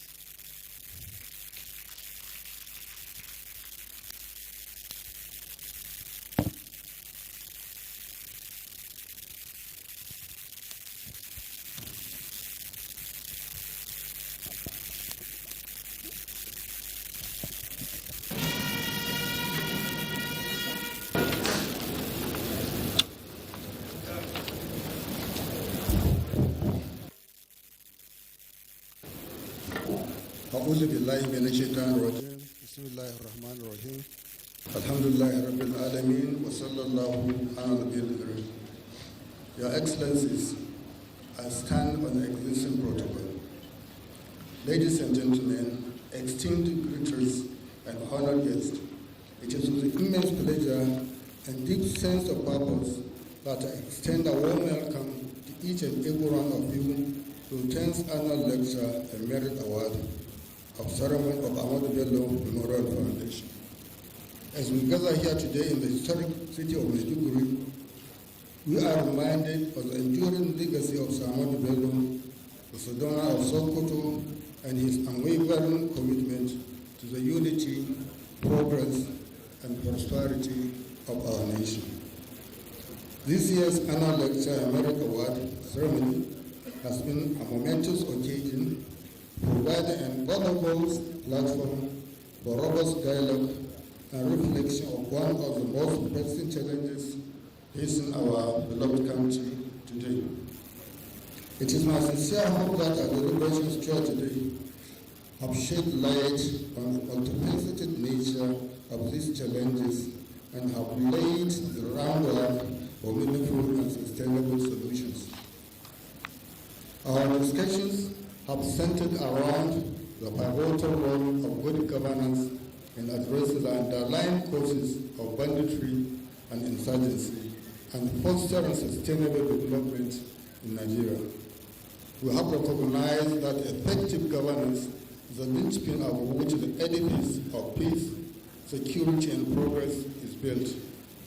It is incumbent upon us to ensure that the machinery of governance functions with integrity, transparency, and accountability, serving interests of all citizens and leaving no room for grievances that breed conflict and insurgency. In tackling the scope of banditry and insurgency, we have underscored the imperative and addressing the root causes of these challenges. Through good governance, we can create an environment that nurtures inclusivity and creates economic opportunity and social justice, thereby depriving extremist element of the fertile ground on which they thrive. We have emphasized the importance of collaboration and coordinated effort at all levels of government, as well as our international partners, to combat these threats. Unity of purpose and shared commitment to the welfare and security of our citizens are essential in overcoming these obstacles. I must commend Governor Zulu for doing a lot to bring insurgency to an end and for bringing the lost Maiduguri back to its lost glory. But unfortunately, the continued spread of kidnappings across the north, including the alarming targeting of the federal capital Abuja, highlights a grave and lack of accepting governance and security measures. It is inconceivable that in the face of such overwhelming resources and military progress, we are still witnessing the north becoming the epicenter of violent crimes, posing a threat to the lives and livelihoods of our country citizens. The persistent widespread kidnapping in the north, the farmers' huddle clash, particularly in and around the federal capital, is a stark indictment of the systematic failure and adversaries that have plagued our nation's security apparatus. The inability to decisively confront and neutralize those threats reflects a glaring lack of strategic coordination, intelligence gathering, and proactive measures to counter activities of these criminal elements. The North's descent into a hotbed of violence and instability is a shameful reflection of the government's failure to protect its citizens and uphold the rule of law. This protected state of emergency not only undermines the fabric of our nation, but also erodes the confidence of the people in the government's ability to ensure their safety and well-being. Immediate and decisive actions are imperative to restore peace and stability of the North and to safeguard the unity and integrity of our beloved nation. As we move forward from this significant gathering, it is crucial that the insight and recommendation that have emerged from the deliberation today are translated into actionable policies and initiatives. The Ahmadu Bello Memorial Foundation remains steadfast in its commitment to supporting and advocating for the implementation of these recommendations. in collaboration with all stakeholders to ensure the realization of peaceful, prosperous, and united Nigeria. Including, I extend my deepest gratitude to all distinguished guest speakers, particularly Professor Bandi, and participants who have contributed to the success of this event. Your insights and expertise have enriched our discussions and have set a solid foundation for the continued pursuit of sustainable solutions to the challenges of banditry and insurgency facing us. I'm confident that by working together with determination and resolve, we can build a future in which peace, justice, and prosperity flourish across the nation. Thank you once again, and in the spirit of unity and progress that has defined the government, guide our endeavors in the days ahead. Assalamu alaikum wa rahmatullahi wa barakatuh.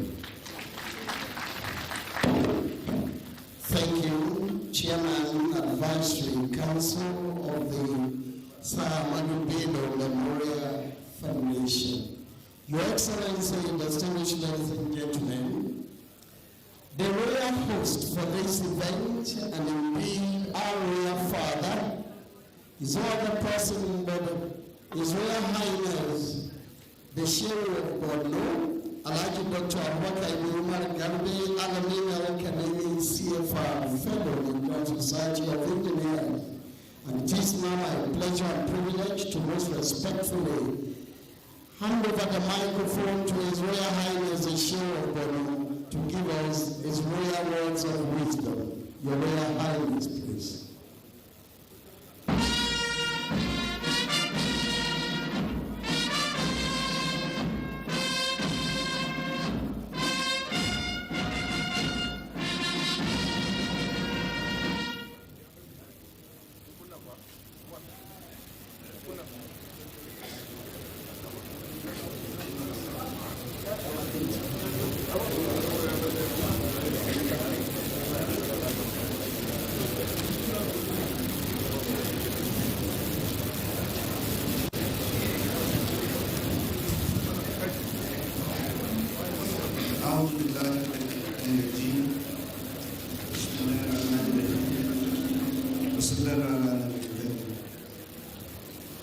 Special guest of honor, His Excellency Senator Kashim Shettima, GCON, Vice President, Federal Republic of Nigeria, ably represented by Special Advisor to His Excellency Mr. President Dr. Hakim Ahmed, Chief Host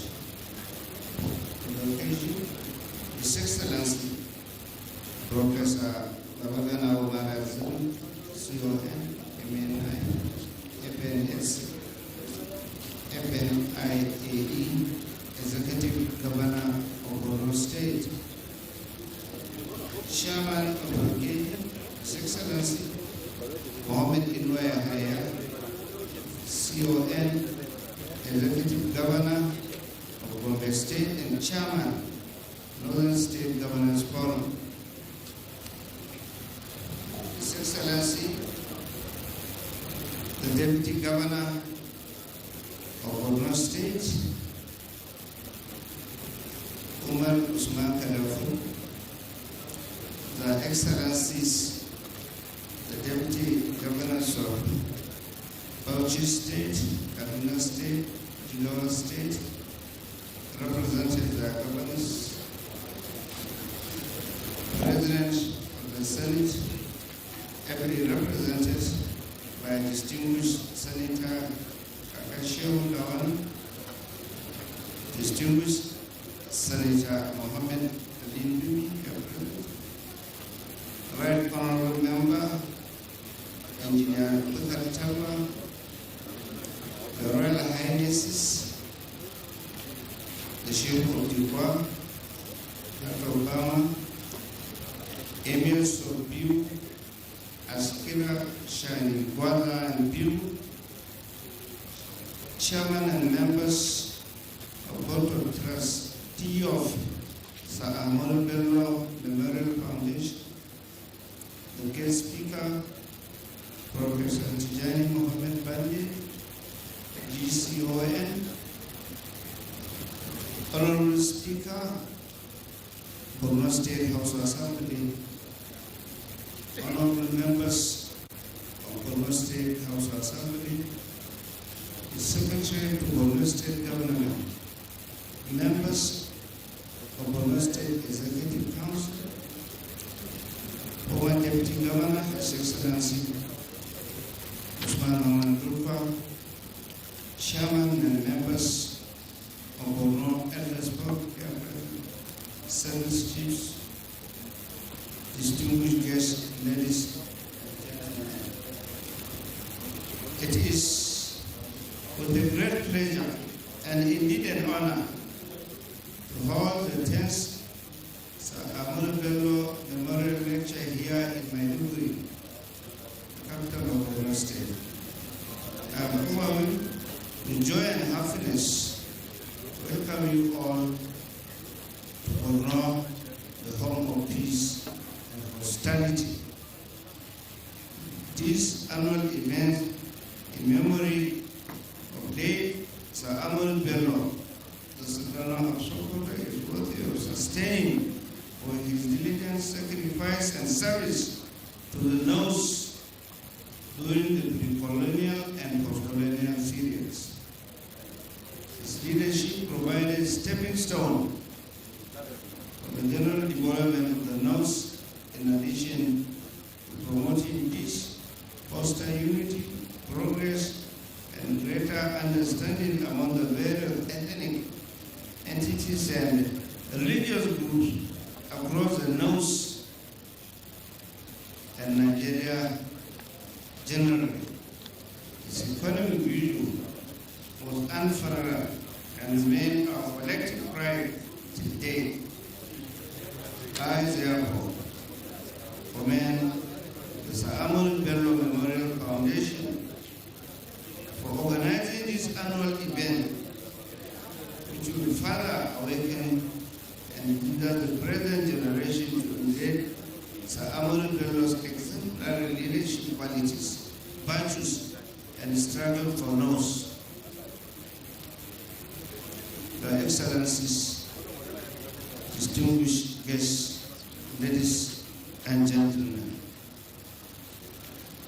before I conclude, let me urge this forum to deeply examine the current challenges confronting the North and find urgent and lasting solutions, especially insecurity, which has caused serious devastation in every aspect of our community's life. We must wake up and save the North and Nigeria generally. Finally, I want to appreciate and acknowledge the commitment and support of Borno State Government under the leadership of His Excellency Professor Ahmadu for facilitating and hosting this event. I also want to thank the Seven and the Sultan of Sokoto and Sir Ahmadu Bello Memorial Foundation board members and indeed the organizers for sustaining this annual event for the benefit and remembrance of all Nigerians what the Sarona stood for. I want to thank all distinguished invited guests and wish you a safe journey to our respective destinations. Thank you.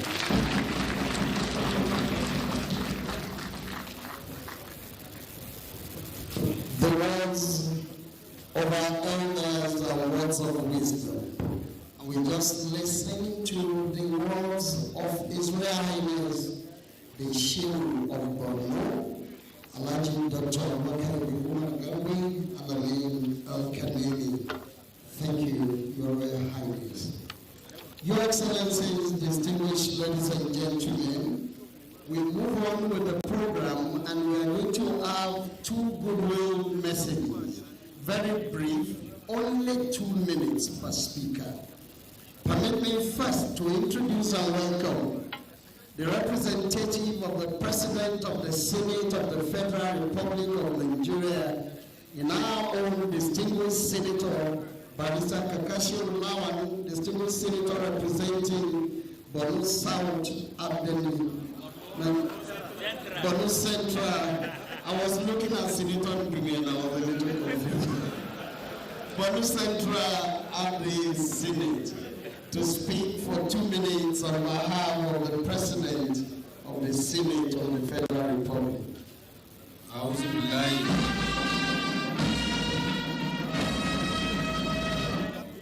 A'udhu billahi minash shaitani rajim. Bismillahir Rahmanir Rahim. Your Excellency, the special guest of honor, our own Vice President of the Federal Republic of Nigeria, distinguished Senator Kashim Shettima, ably represented by his political advisor, Dr. Hakim Baba Ahmed. Your Excellency, the chairman of the occasion and the working governor of Gombe State, the jewel in the savannah, and chairman of the Northern Governors Forum, His Excellency Governor Mohammed Inua Yahya, the chief host, my boss, the performing governor, the people's governor, Governor Professor Babagana Umar Azlim, the distinguished chief whip of the Senate. I don't want to be whipped when we go back to the Senate. Distinguished Senator Mohammed Ali Ndume, the custodian of our rich cultural heritage, tradition and religion, His Eminence, our symbol, our pride, Alhaji Dr. Abubakar Umar Garbai Al-Kanami, the Shehu of Borno, and other Royal Highnesses here present.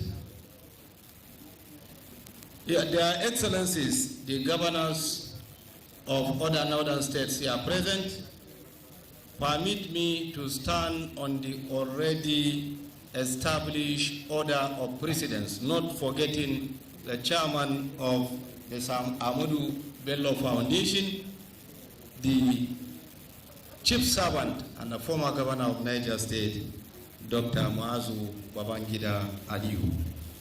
On behalf of His Excellency, distinguished Senator Godswill Opport Akpabio, the distinguished President of the Senate, I wish to sincerely apologize for his inability to be in Maiduguri today.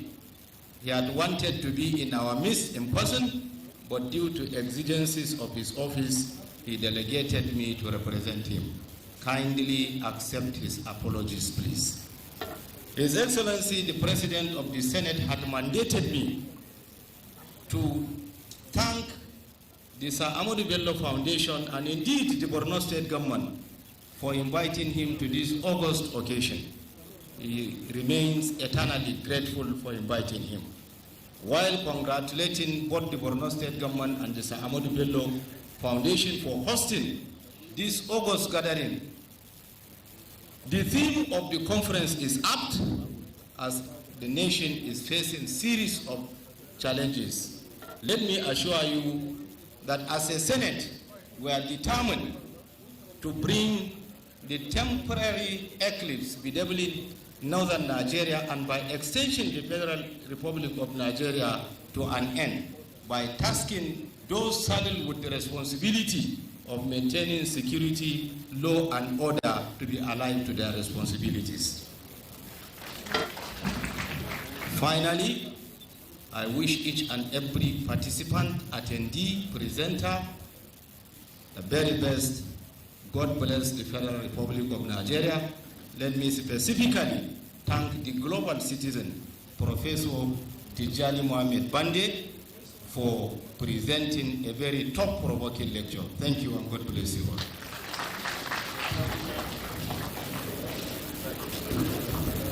I'd like to announce and welcome His Excellency the Executive Governor of Niger State, Honorable Mohammed Umar Bargo, who has just joined us with his team. And shall we please welcome His Excellency the Governor of Niger State with a round of applause, please.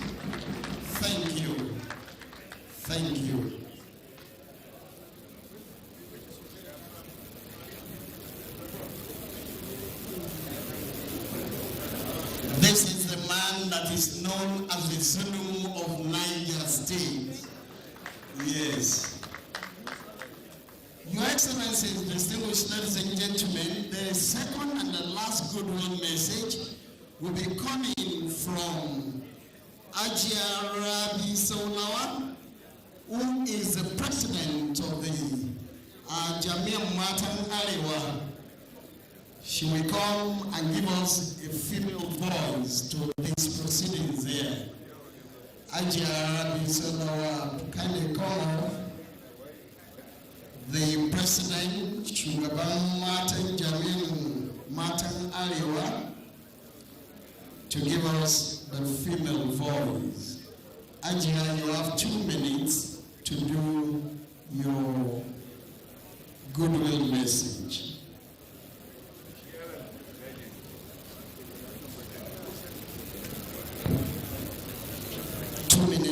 Goodwill message.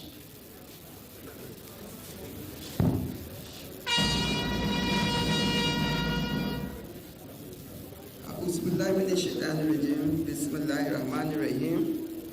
I will stand on the existing protocol, but I have to greet my fellow women of Borno. Assalamu alaikum, Mata Borno. As we all know, from time immemorial, whenever there's any kind of violence, war, be it banditry and insurgency, it's always us, the women, that are at the background getting all the bad things. And we all know recently the spate of kidnappings of our girl child we had in Chibok here, we had in Zamfara, in Katsina, and the rest. And so, you know, it's something that we women are facing.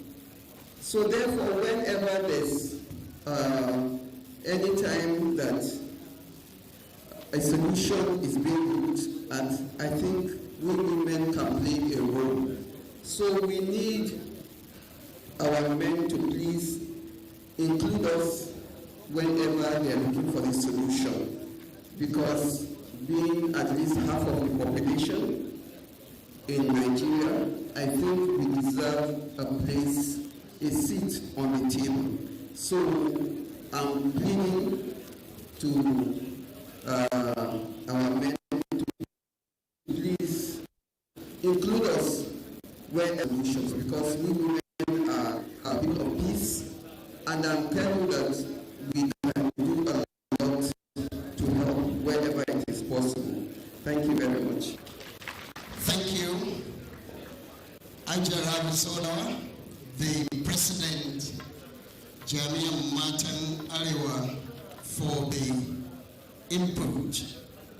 Your Excellencies, distinguished ladies and gentlemen, at this point in time, we are moving to the highlight from our host, our chief host today. And it is my pleasure and privilege to most respectfully invite His Excellency the Executive Governor of Borno State, Professor Babagana Umar Zulum, CON, MNI, FNSCE, fellow Nigerian Institution of Agricultural Engineers, GCON Niger, and Chairman Northeast Governors Forum to deliver his keynote address. Your Excellency, sir.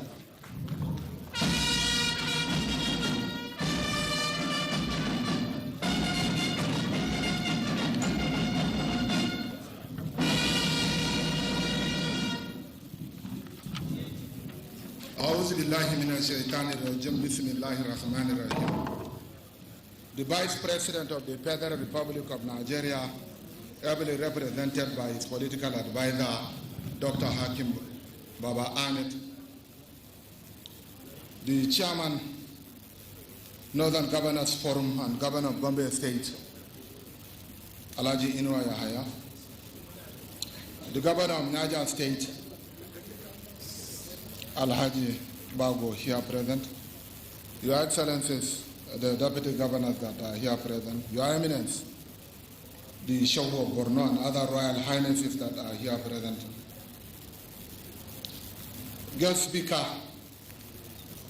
who is also my mentor and my teacher, Professor Tijani Mohamed Bande, the representative of Senate President Barrister Kakashaw Lawan, the chief whip of the Senate, Senator Mohamed Alindume, members of the National Assembly, Speaker of Borno State House of Assembly, members of the Borno State House of Assembly, members of the Board of Trustees of Ahmadu Bello Memorial Foundation. I mean to mention also the chairman of the advisory committee, Alhaji Munir Jafaru. Sorry, my senior colleagues, the former governor of Niger State, who is also the chairman board of the trustees, Alhaji Babangida Aliu, the former governor of Kano State, Alhaji Shakarau, the MD Northeast Development Commission, commissioners, heads of security agencies here present, Borno Elders Forum members that are here present, the Chief Imam of Borno State, the Imam then invited guests, secretaries to the state government, distinguished ladies and gentlemen, good afternoon. It gives me a great pleasure to welcome you all to the 10th annual Ahmadu Bello Memorial Lecture here in Maiduguri, the Borno State capital. On behalf of the government and people of Borno State, I extend my warm greetings to all the dignitaries present at this very important occasion.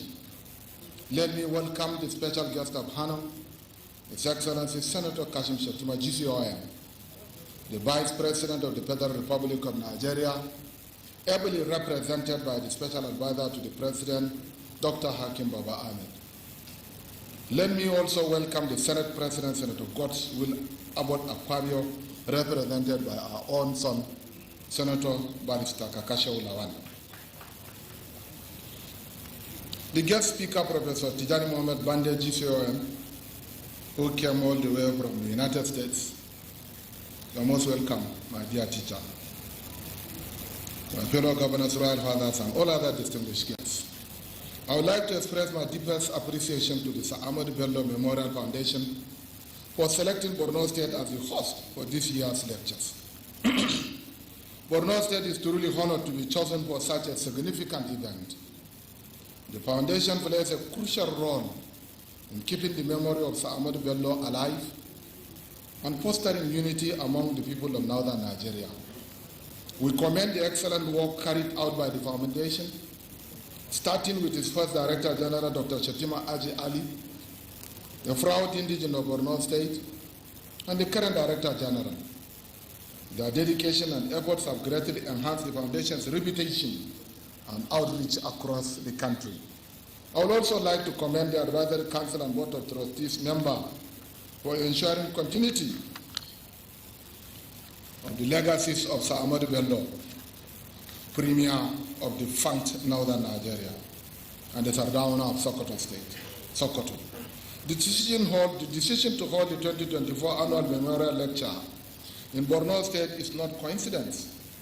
Borno State has always been a key stakeholder in the affairs of Arewa and the nation as a whole. We are committed to promoting peace, unity, and development in our region. I would like to extend my gratitude to our esteemed guest speaker for his patriotism and service to Nigeria. His illustrious career, particularly as the former Director General of the National Institute of Policy and Strategic Studies, Kuru, and his role at the United Nations as Nigerian ambassador, which culminated in his election as the President of the UN General Assembly, is truly commendable. We are honored to have him share his sights with us today.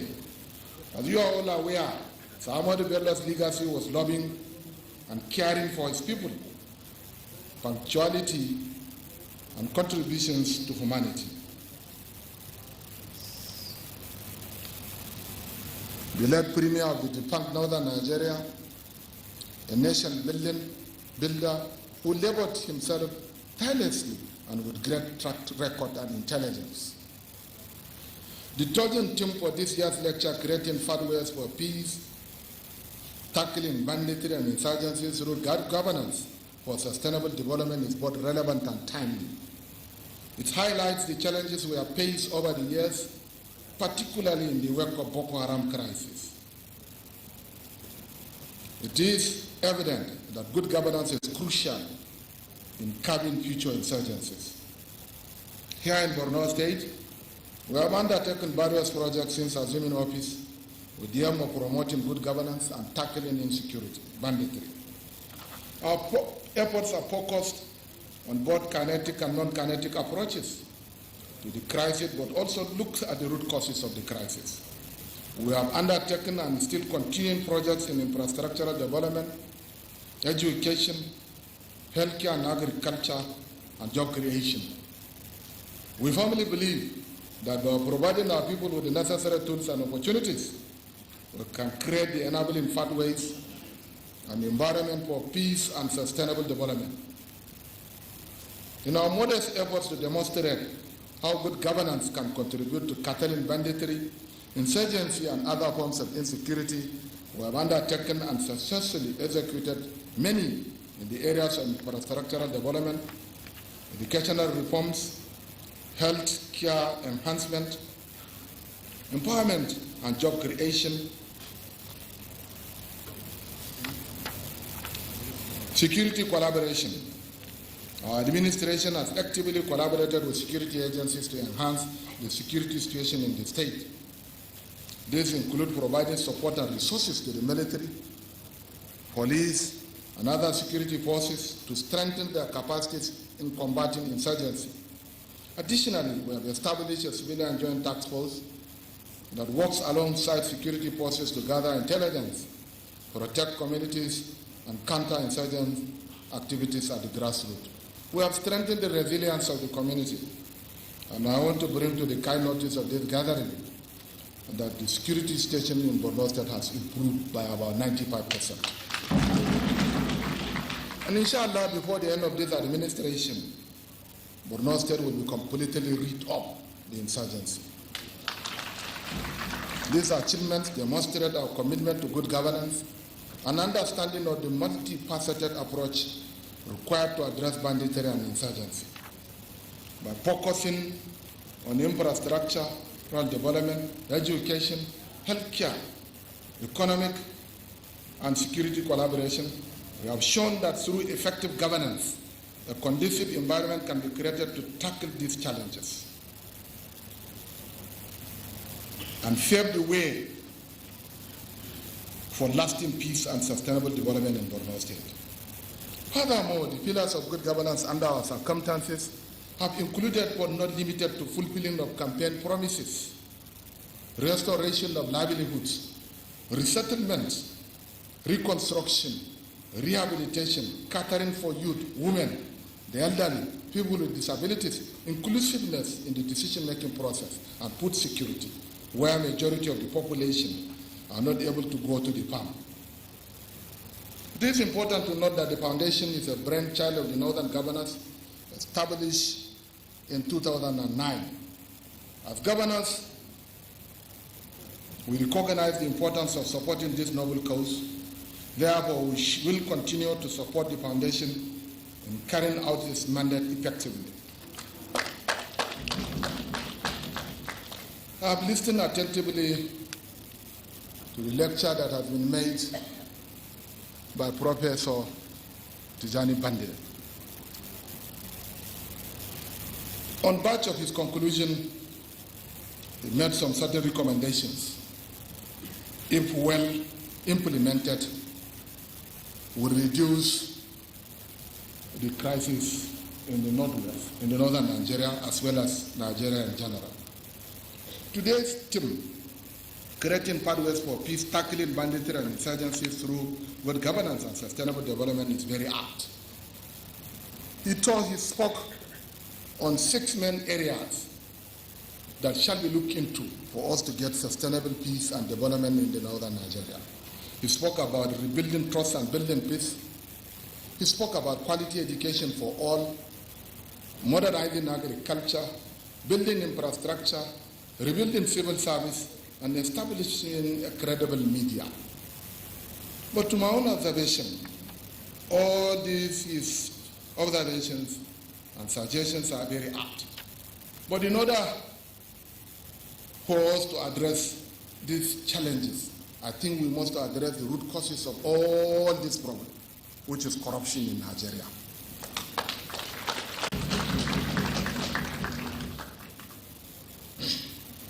Once you address the issues of corruption, I believe all these problems will be resolved. Lack of commitment is also a corruption, very serious corruption. Talking about quality education, where is the money? If we squander the money, then we cannot have meaningful educational development. In terms of agriculture, I spoke about modern agriculture. Modern agriculture means commercial agriculture, investing in sprinkler irrigation systems, investing in drip irrigation systems, amongst others. But we need funding. With corruption, we shall never get it right. Then we spoke about building infrastructures. The decaying road infrastructure in Nigeria, and most especially in northern Nigeria, is a matter of great concern to all of us. So why is the funding? The money goes into the tortuous bureaucratic melting pots of the ministerial systems. We shall never get it right.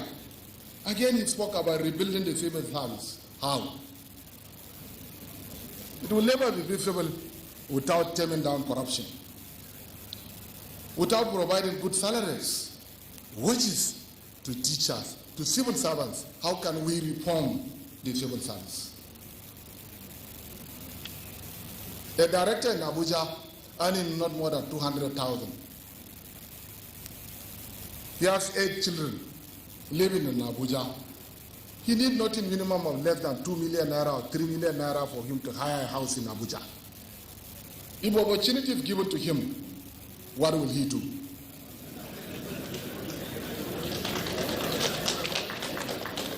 We must address these challenges. Then most importantly, again, our father, the chairman of the occasion, spoke about traditional rulers, the role of traditional rulers. This has been a subject of discussion for the last 2-3 decades. Why are we not implementing it?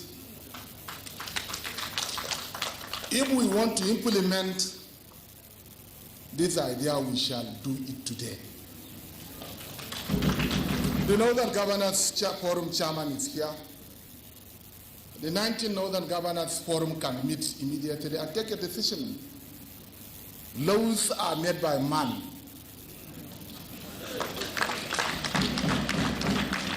We can revisit it and then review the laws. It's right that people used to come to Maiduguri and stay without the knowledge of His Royal Highnesses. Sometimes chairmen of local government are even prioritized than our traditional rulers. We shall never get it right. And therefore, if we want to do right things, there is a need for us to change our narratives and do what we want to do. Above all, I still want to speak about corruption. Our cost of governance is very high.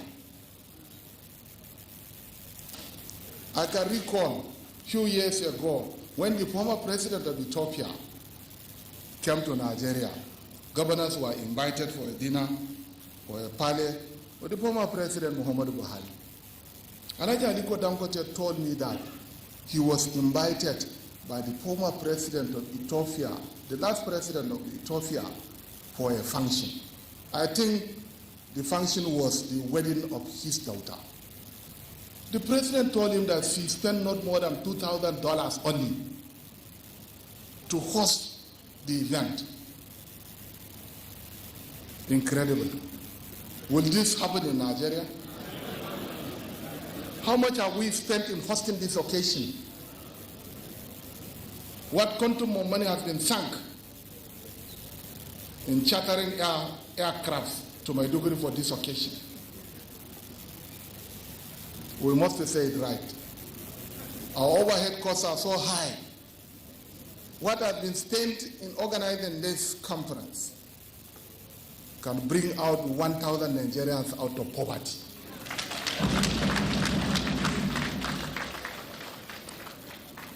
We must say it right. Again, we have many things to say, but because of lack of time, I will cut it short. Then speaking about good governance, a country of 230 million Nigerians needs 230 leaders. The blame shall not be shifted to the leaders only, to His Excellencies, Her Excellencies. Each and every one of us is a leader in Nigeria. Otherwise, we shall never get it right. I can remember a few days ago, I listened to one very important speech, I think by the Prime Minister of Singapore. The Prime Minister said, we need to keep the system clean for us to move forward. We need to keep the system clean. He said, we need honest politicians. He said, we need honest people also. And then he said, we need honest voters. We need honest people. And most importantly, he said, we need honest voters that can tell the difference between honest people and not honest people. If you elect people that you think they will not work for you, collect their monies and go, they will never work for you. And therefore, that is very important for us to work hard in order to share the passion of Nigeria. The passion of Nigeria. This will not be done by one person alone. The President of Nigeria alone will never do it. We must collectively work together in order to build a future that will work for generations yet unborn. Again, yesterday somebody sent a video clip to me where I saw the President of Zambia saying that the law does not recognize the chairman of a party. Sorry, the party chairman. I miss you during my protocol. The chairman of our great party, Honorable Bello. The President also said the law does not recognize the son of a president. The law does not recognize the son of a governor. The law does not recognize the wives of the governors and the wives of the president. A major problem in Nigeria is lack of obedience to rules and regulations. So the law only recognizes those that are obedient to the laid down rules and regulations. And therefore, there is a need for us to work very well and ensure that rules and regulations that are laid down were followed. What happened during Saudara regime is what I can call obedience to rules and regulations. There is law and order. Implementation of law and order is there. We shall never get it right until we followed all the rules and regulations in Nigeria. But believe me sincerely, as Professor Bande said, we still have hope. He's right, because he said in the last 50 years, how long will it take for somebody to leave Sokoto State and come to Borno State? My senior brother, or I can say, sorry, my junior brother, the governor of Niger State, just left Abuja 1 hour ago, and then he's in Maiduguri. So while trying to reshape the future of Nigeria, we shall also acknowledge the journey that has so far made. I would like to express my heartfelt appreciation to all our distinguished guests for taking the time to attend this special lecture event. Your presence here today signifies your commitment to the ideals of peace, unity, and development.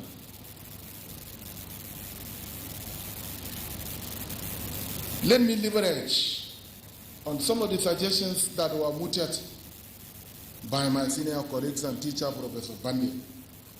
In Borno State, we achieved peace because of what? One, we prioritize security. The priority of this administration, priority number 1 is security. Priority number 2 is security. Priority number 3 is security. The nexus between peace, security, and development need not to be overemphasized. Once there is no meaningful peace, there will be no development. We must work hard. Then the issue of social cohesion that has been mentioned by my teacher is very important.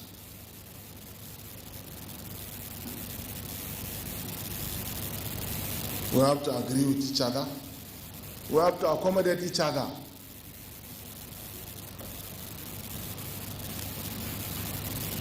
We have to abide by the teachings of Islam. Both religions does not allow hatred between Muslims and non-Muslims. Islamic religion knowledge recognizes simple coexistence between Muslims and non-Muslims.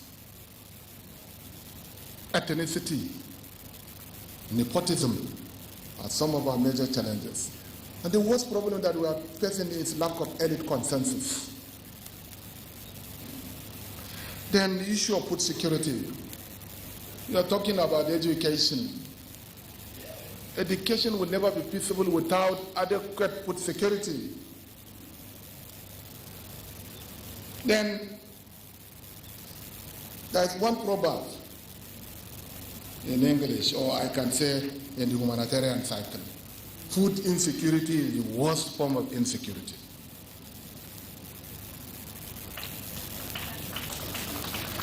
Without adequate peace, farmers cannot go to their farmlands. But inshallah, lamentation will not take us anywhere. We have to sit down and then salvage our situation together. Road infrastructure is key. Job creation is key. When we are speaking about education, there's one very important thing that we need to understand, which is education that can create wealth. Education that can create employment. Technical and vocational education. We have two major problems in our educational sector. One, the mismatch between our graduates and the labor market. Our graduates are not employed at the labor market. The mismatch between our education and the industries.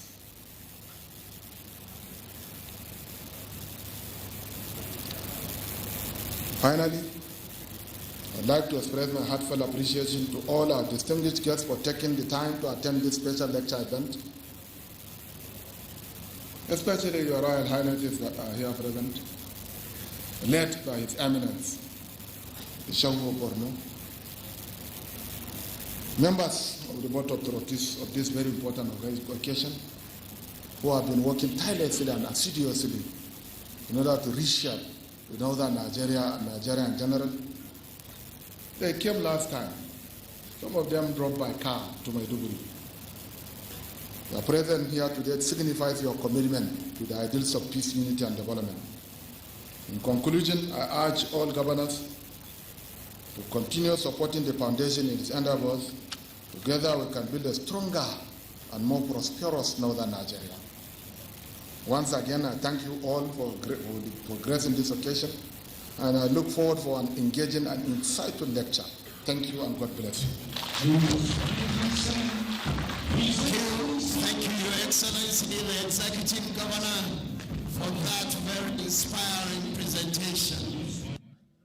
Borno State Governor Professor Babagana Umar Zulum, who is honored to host the event, describes Borno State as key stakeholder in the affairs of the North and committed to contributing to sustainable peace and development.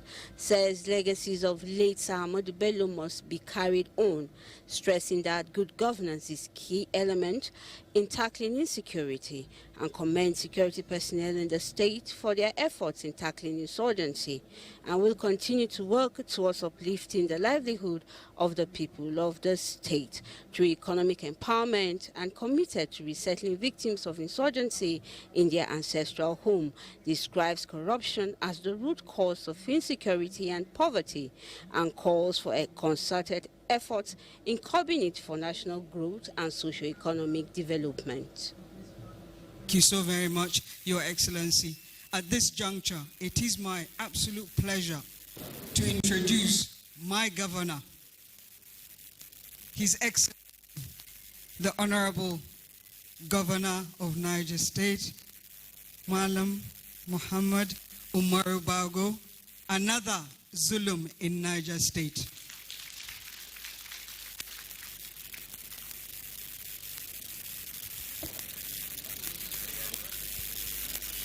Excellency.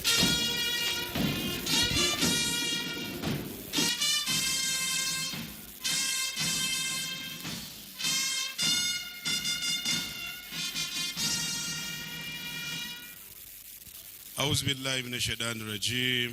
Bismillahir Rahmanir Rahim. Your Excellency, the host governor, my senior brother, Professor Babagana Zulum, the governor of Borno State, our chairman of the Northern Governors Forum, the governor of Gombe State, the deputy governor of Bauchi State, the former governor of Niger State, my senior brother, Dr. Maaz Babangida Aliyu, my mentors, my lecturers, both seated together, Professor Tijani Bande and Baba Ahmed. Your Royal Highness and Your Eminence, the Sheikh of Borno, members of the Ahmadu Bello Memorial Foundation, members of the Borno State Council, members of the Traditional Council of Borno State, members of the security arm of this government, members of the press, distinguished ladies and gentlemen, good afternoon. Let me first tender my apology for coming here a little bit late. We had issues with weather and we couldn't make it very early. Let me thank the people who crafted the team, creating pathways for peace, tackling banditry, insurgency through good governance and sustainable development. This is the way forward. But before I start on this, let me commend the governor of Borno State for the giant strides and work he's been doing to Borno State in terms of security, infrastructural development, and so many other things. Now, while we are coming from the airport, the member of House of Representatives from Niger that came with me was saying, can we host this in Niger? I said, not yet. We are just starting, but we are sure, since it rotates, very soon we'll host this, inshallah, maybe the 13th annual lecture. Now, you talk about creating pathways for peace. Prior to the discovery of oil, the northern Nigeria was an agric giant globally. Nigeria depended on agric production. So what went wrong? We have abjugated our responsibilities as agrarian people and waiting for handout from federal government. This narrative must change. And that is the way to tackle banditry, insurgency through good governance. Niger State today is the largest state, more than Borno, in terms of land size, and maybe population. And Niger State is sitting on 8.3 million hectares of land. Not up to 300,000 hectares of land have been cultivated deliberately. So as a government, we have seen that ungoverned spaces in the state are also responsible for this kind of menace. So we are putting so much resources in clearing of land and preparing it for agri-production. We are deploying technology and mechanization so that we can become agri-giant. Employment and unemployment will be solved. So I want to differ from my colleague and my senior brother, Babagana Umara Zulu, professor. I wish I was one. I think we need to also give emphasis to agriculture in the north as a solution to insecurity. As government must do the impossible by creating enabling environment for these things to thrive. Civil service. You pay a civil servant peanut of 100,000, 200,000. By 2027, by the grace of God, nobody will earn less than 1 million naira monthly from my farm.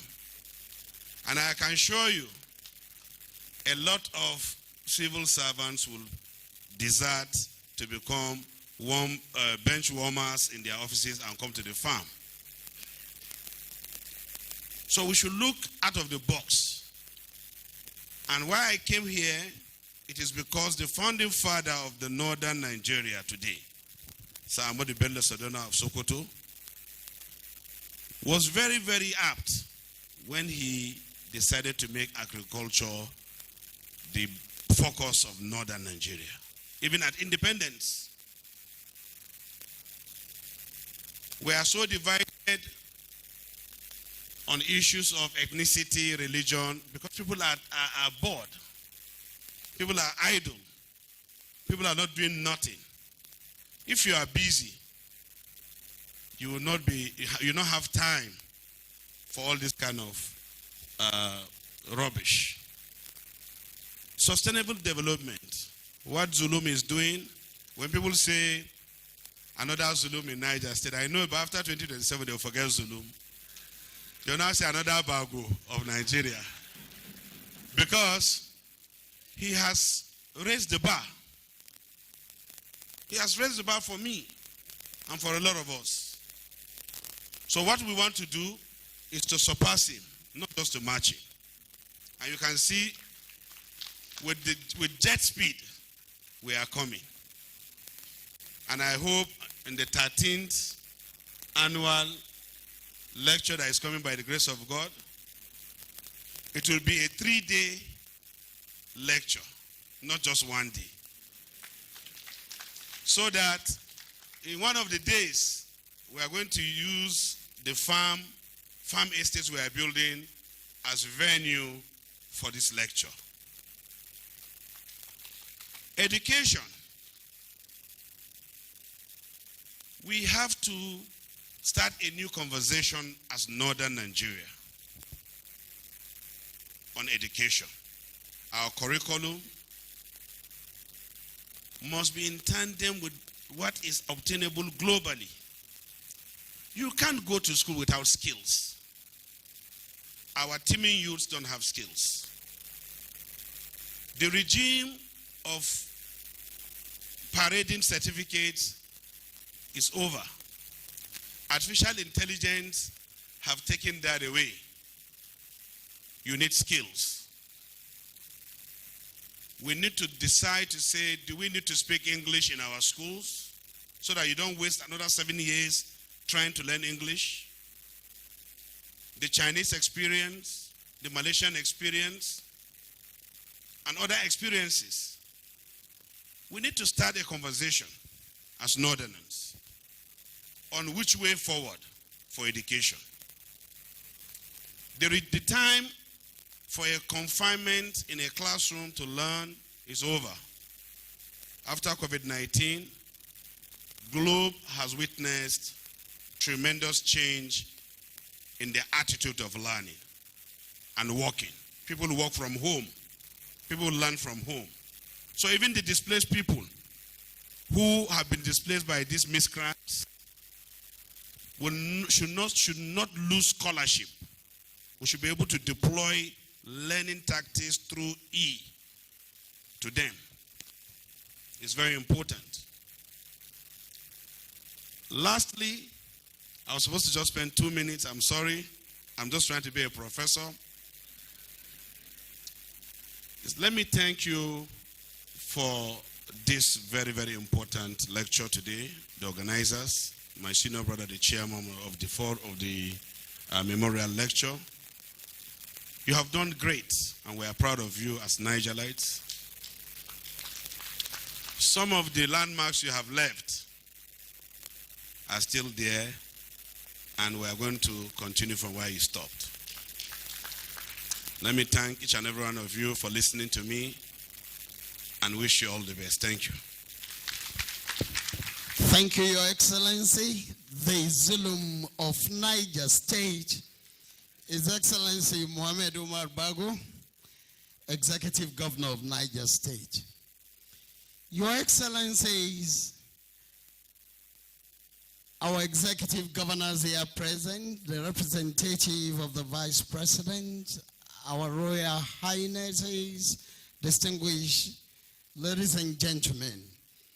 The next speaker is not only a second-term governor of Gombe State, but he is also the chairman of the Forum of Northern State Governors. The Sir Ahmadu Bello Memorial Foundation will not be enjoying what the prominence, especially today, without the buying in of His Excellency, the chairman of the Northern Governors Forum. It is now my pleasure and privilege to most respectfully invite Muhammadu Ino Ayaya, Commander of the Order of the Niger, the Executive Governor of Gombe State and Chairman, Northern Nigerian Governors Forum, to kindly deliver his keynote address. Your Excellency, sir.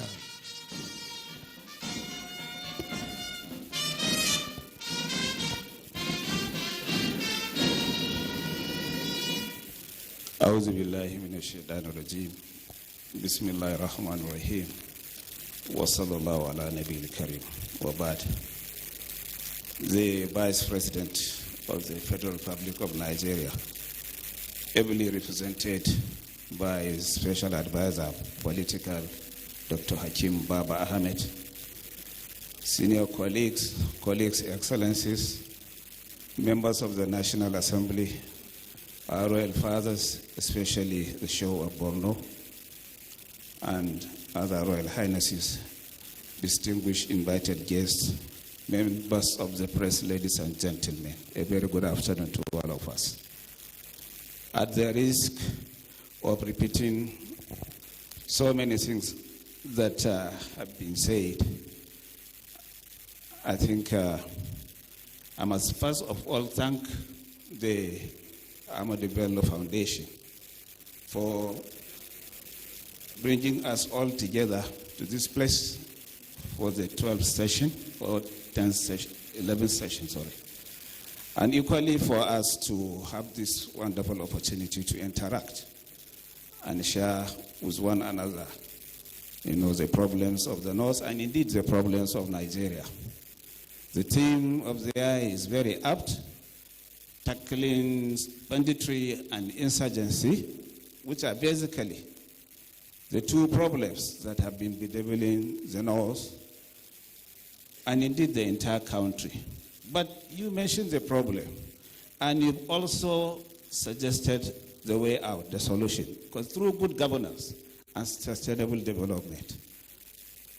Good governance and sustainable development were the two ideals, principally, that Sardauna stood for, and those that were in his team. And those were the two things that propelled the North, not only to match its peers at that time, the other 2 or 3 regions, but even to surpass them. But all that happened because there was one person who took charge and took responsibility, the Sardauna of Sokoto. We pray that Almighty God continues to rest him in peace. Certainly, the issues at hand have been the issues that were discussed all the while, severally. In fact, there were the issues that made the Northern State Governors Forum to even come up with the idea of setting up the Ahmadu Bello Foundation, so that we'll think back, review what happened in the past, and prepare ourselves and catapult the North and take it to the upper level, next level, if I may say, because of I'm APC, so next level. Somehow, a serious disconnect exists. And I must admit that that too has been mentioned. My friend and brother, the governor of Borno State, took us through a marathon detailing what we need to do and what we should be doing now. That cannot happen unless all of us key in and work together.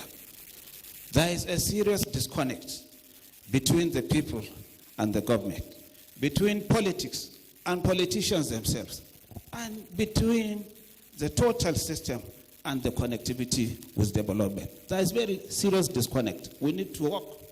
We need to analyze and understand.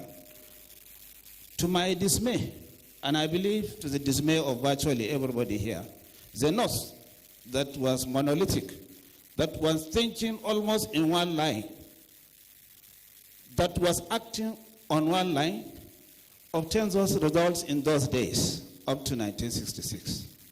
But unfortunately, we've allowed elements of disunity, merchants of poverty and hunger. Because whoever thinks of only himself is a merchant of poverty to the people. It's a merchant of disease and hunger to the people. We've allowed them to take sway and lead. That is why this has to be addressed. Leadership is what is supposed to provide the answer. And I want to assure you that the governors of the North this time around are not only looking, or discussing, or looking at the books to find out what happened in the past. Well, we are looking for the practicable ways to implement, because we have had several of these discourses. Just within the week, on Tuesday precisely, we went for a book launch. Similar issues came up. After that, we went for an engagement organized by the coalition of northern groups, also on security or insecurity that pervades the whole of the North. With the numbers we have, close to 55 or above of the population of the country, maybe 2/3, but I beg to say that it is even more than 2/3 of the landmass of Nigeria. Nobody needs to tell us that if we do the needful and the rightful, we shall reach the destination. So I want to agree with all the speakers, particularly our guest speaker, Professor Bande, who made the analysis and brought out the issues. And I want to agree too with Professor Umar Azulu. They are both professors, so they have the knowledge. They know where and how. But I must plead with all of us to accept that the reality on ground demands that we change style.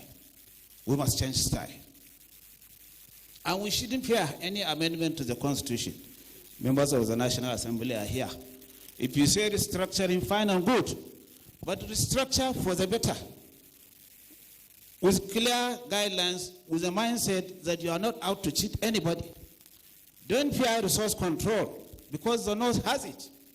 We have agricultural resources, we have the land, we have the numbers. Nothing is more important in terms of developing economy than human resource. We have it. We have the land resource, we have the minerals. If you talk of petroleum, it's not today or yesterday that God endowed the North with petroleum. But because of politics, or misinterpretation of politics, the North was denied the right, somehow, even with the leadership from the North, to dig and know that yes, there is oil and we utilize that oil, even when oil is gotten out of order. The world. In just 4 wells, test drilled by the NNPC, over 1 billion barrels was established in Kolmani, within Bauchi and Gombe. Kolmani, just 4. And by my discussion with a senior executive of the NNPC, he said, no, that is just the beginning. If we go down between the borders of Borno at the coast, with the Lake Chad, if there is evidence of oil in Chad and Niger Republic, nothing stops Nigeria from getting or discovering oil in Chad Basin. And go in between, by his own saying then, between Yobe and Gombe, along the coast of Gongola River that flows from Plateau State. Oil is in abundance. And after that of Gombe and Chad, they went to Nasarawa State. And not only Nasarawa, beyond that, in the Bida Basin, there is oil. So then why should we fear? Why should we fear if it is for oil? Why should we fear if it is for mineral resources? Why should we fear if it is for agri? Why should we fear if it is for the human resource? We have the numbers. The greatest thing we need to do is just think together, align together, and work hard enough to catch up. It's not an easy thing, I know, because the disconnect cannot be addressed in one day. It happened over several years. But if we are to reconnect, we must get back, trade back, what they call backward integration. Yes, carry everybody along. Along the way, we can ship out and drop those that are not performing and punish them for that. But move forward in double tracks to catch up. That's what we need. That cannot happen with Zulum alone. It cannot happen with Inouye alone. It cannot happen with Bago alone. No, we are governors. Tomorrow, if we are no governors, what happens? If we don't sustain the tempo, and if we don't take care to ensure that everybody that comes is in the good order, because for you to be a leader, there are certain qualities and attributes that should attract people to elect you. And we are practicing a democracy. We shouldn't be deceiving people with the pittance we drop. Because if you say there is man and the heavens are shut, it does already. I'm sorry. So we need to do a lot.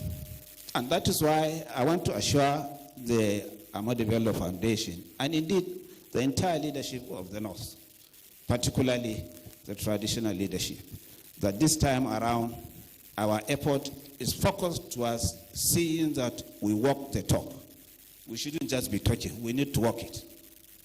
That is our belief. We've been talking this. We've had our last meeting and we agreed to meet in March.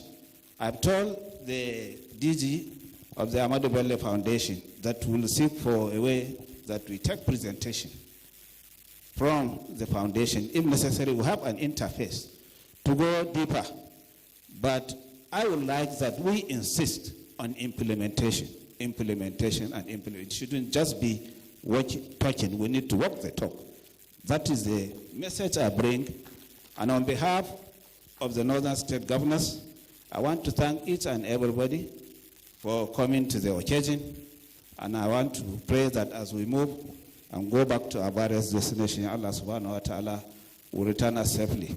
I didn't take my speech. I will give it to the Secretariat because virtually it's the same thing. The speech goes about the same thing. We are one people.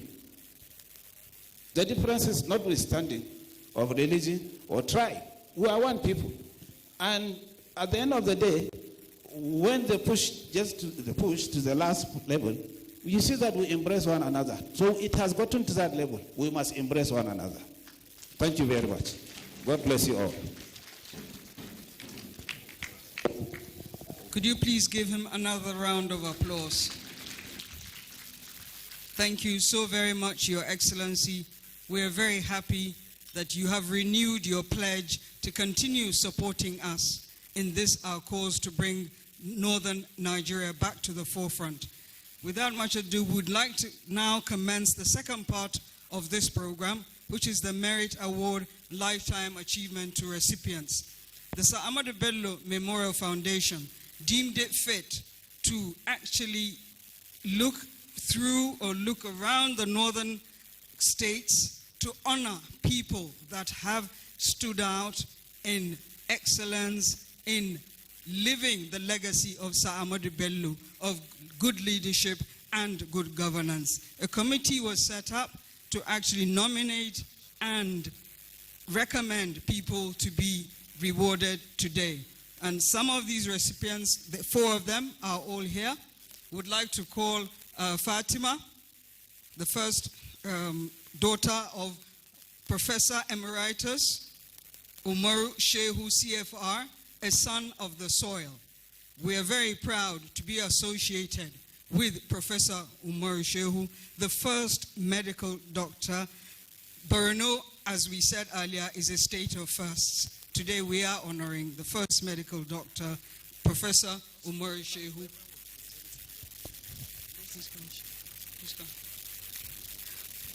Would like to invite the chairman of the Board of Trustees, Sir Ahmadu Bello Memorial Foundation, Dr. Hakim Baba Ahmed, Senior Special, I beg your pardon, a Special Advisor to the President, and Your Excellency, Professor Babagana Umar Zulum, to help us present this award.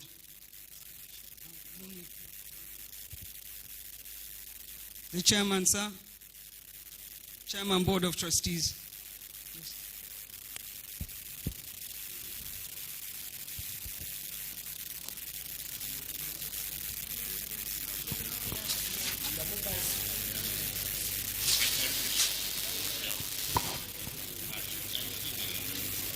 The next recipient, Professor Adamu Beki.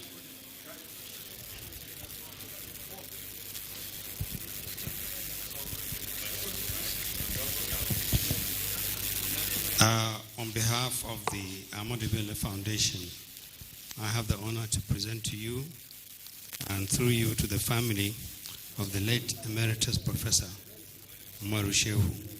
May Allah reward his service with Al-Jannah Firdausi, and may Allah bless the rest of the family.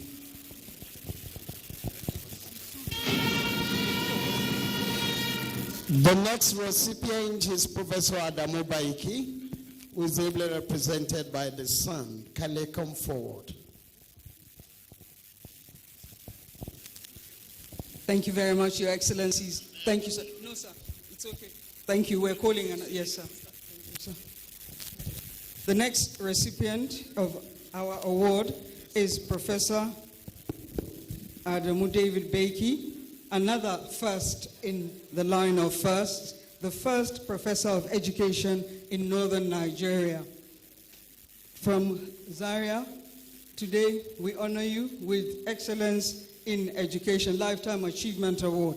Would like to call His Excellency, please, Governor Inwa Yahaya, the Chairman Northern Governors Forum, Senator Ibrahim Shekaro, and Senator Ali Ndume, please, to help us do the presentation. Could please Senator Kaka Shehu do us the honors of presenting this award? Thank you.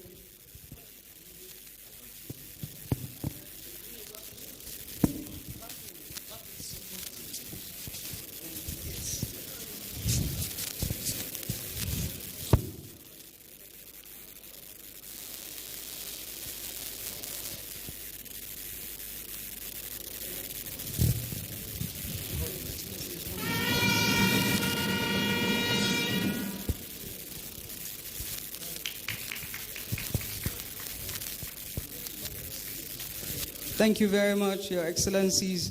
Thank you so much.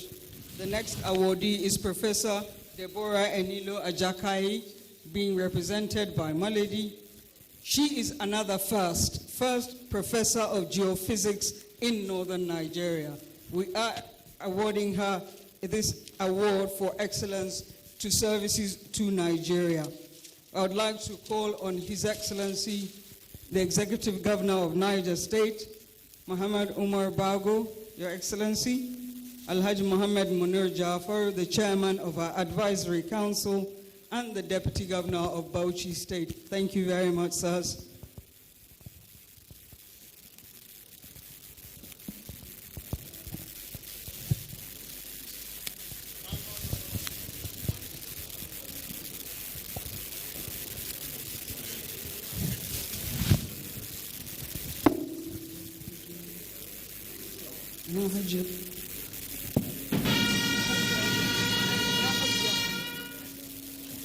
Haja Aisha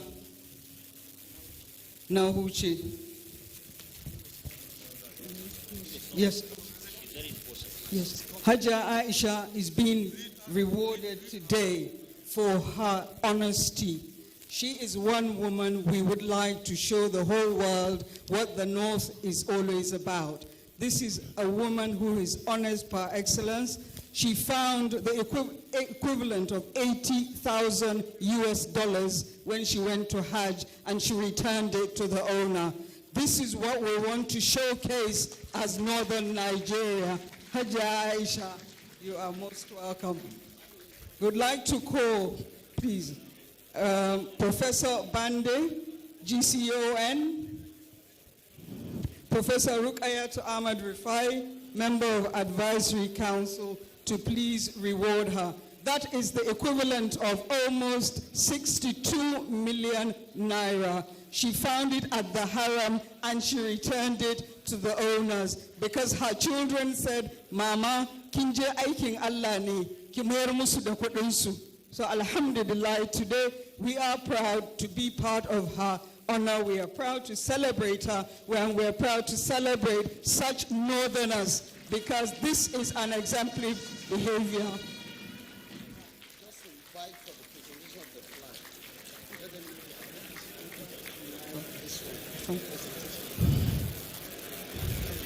Thank you.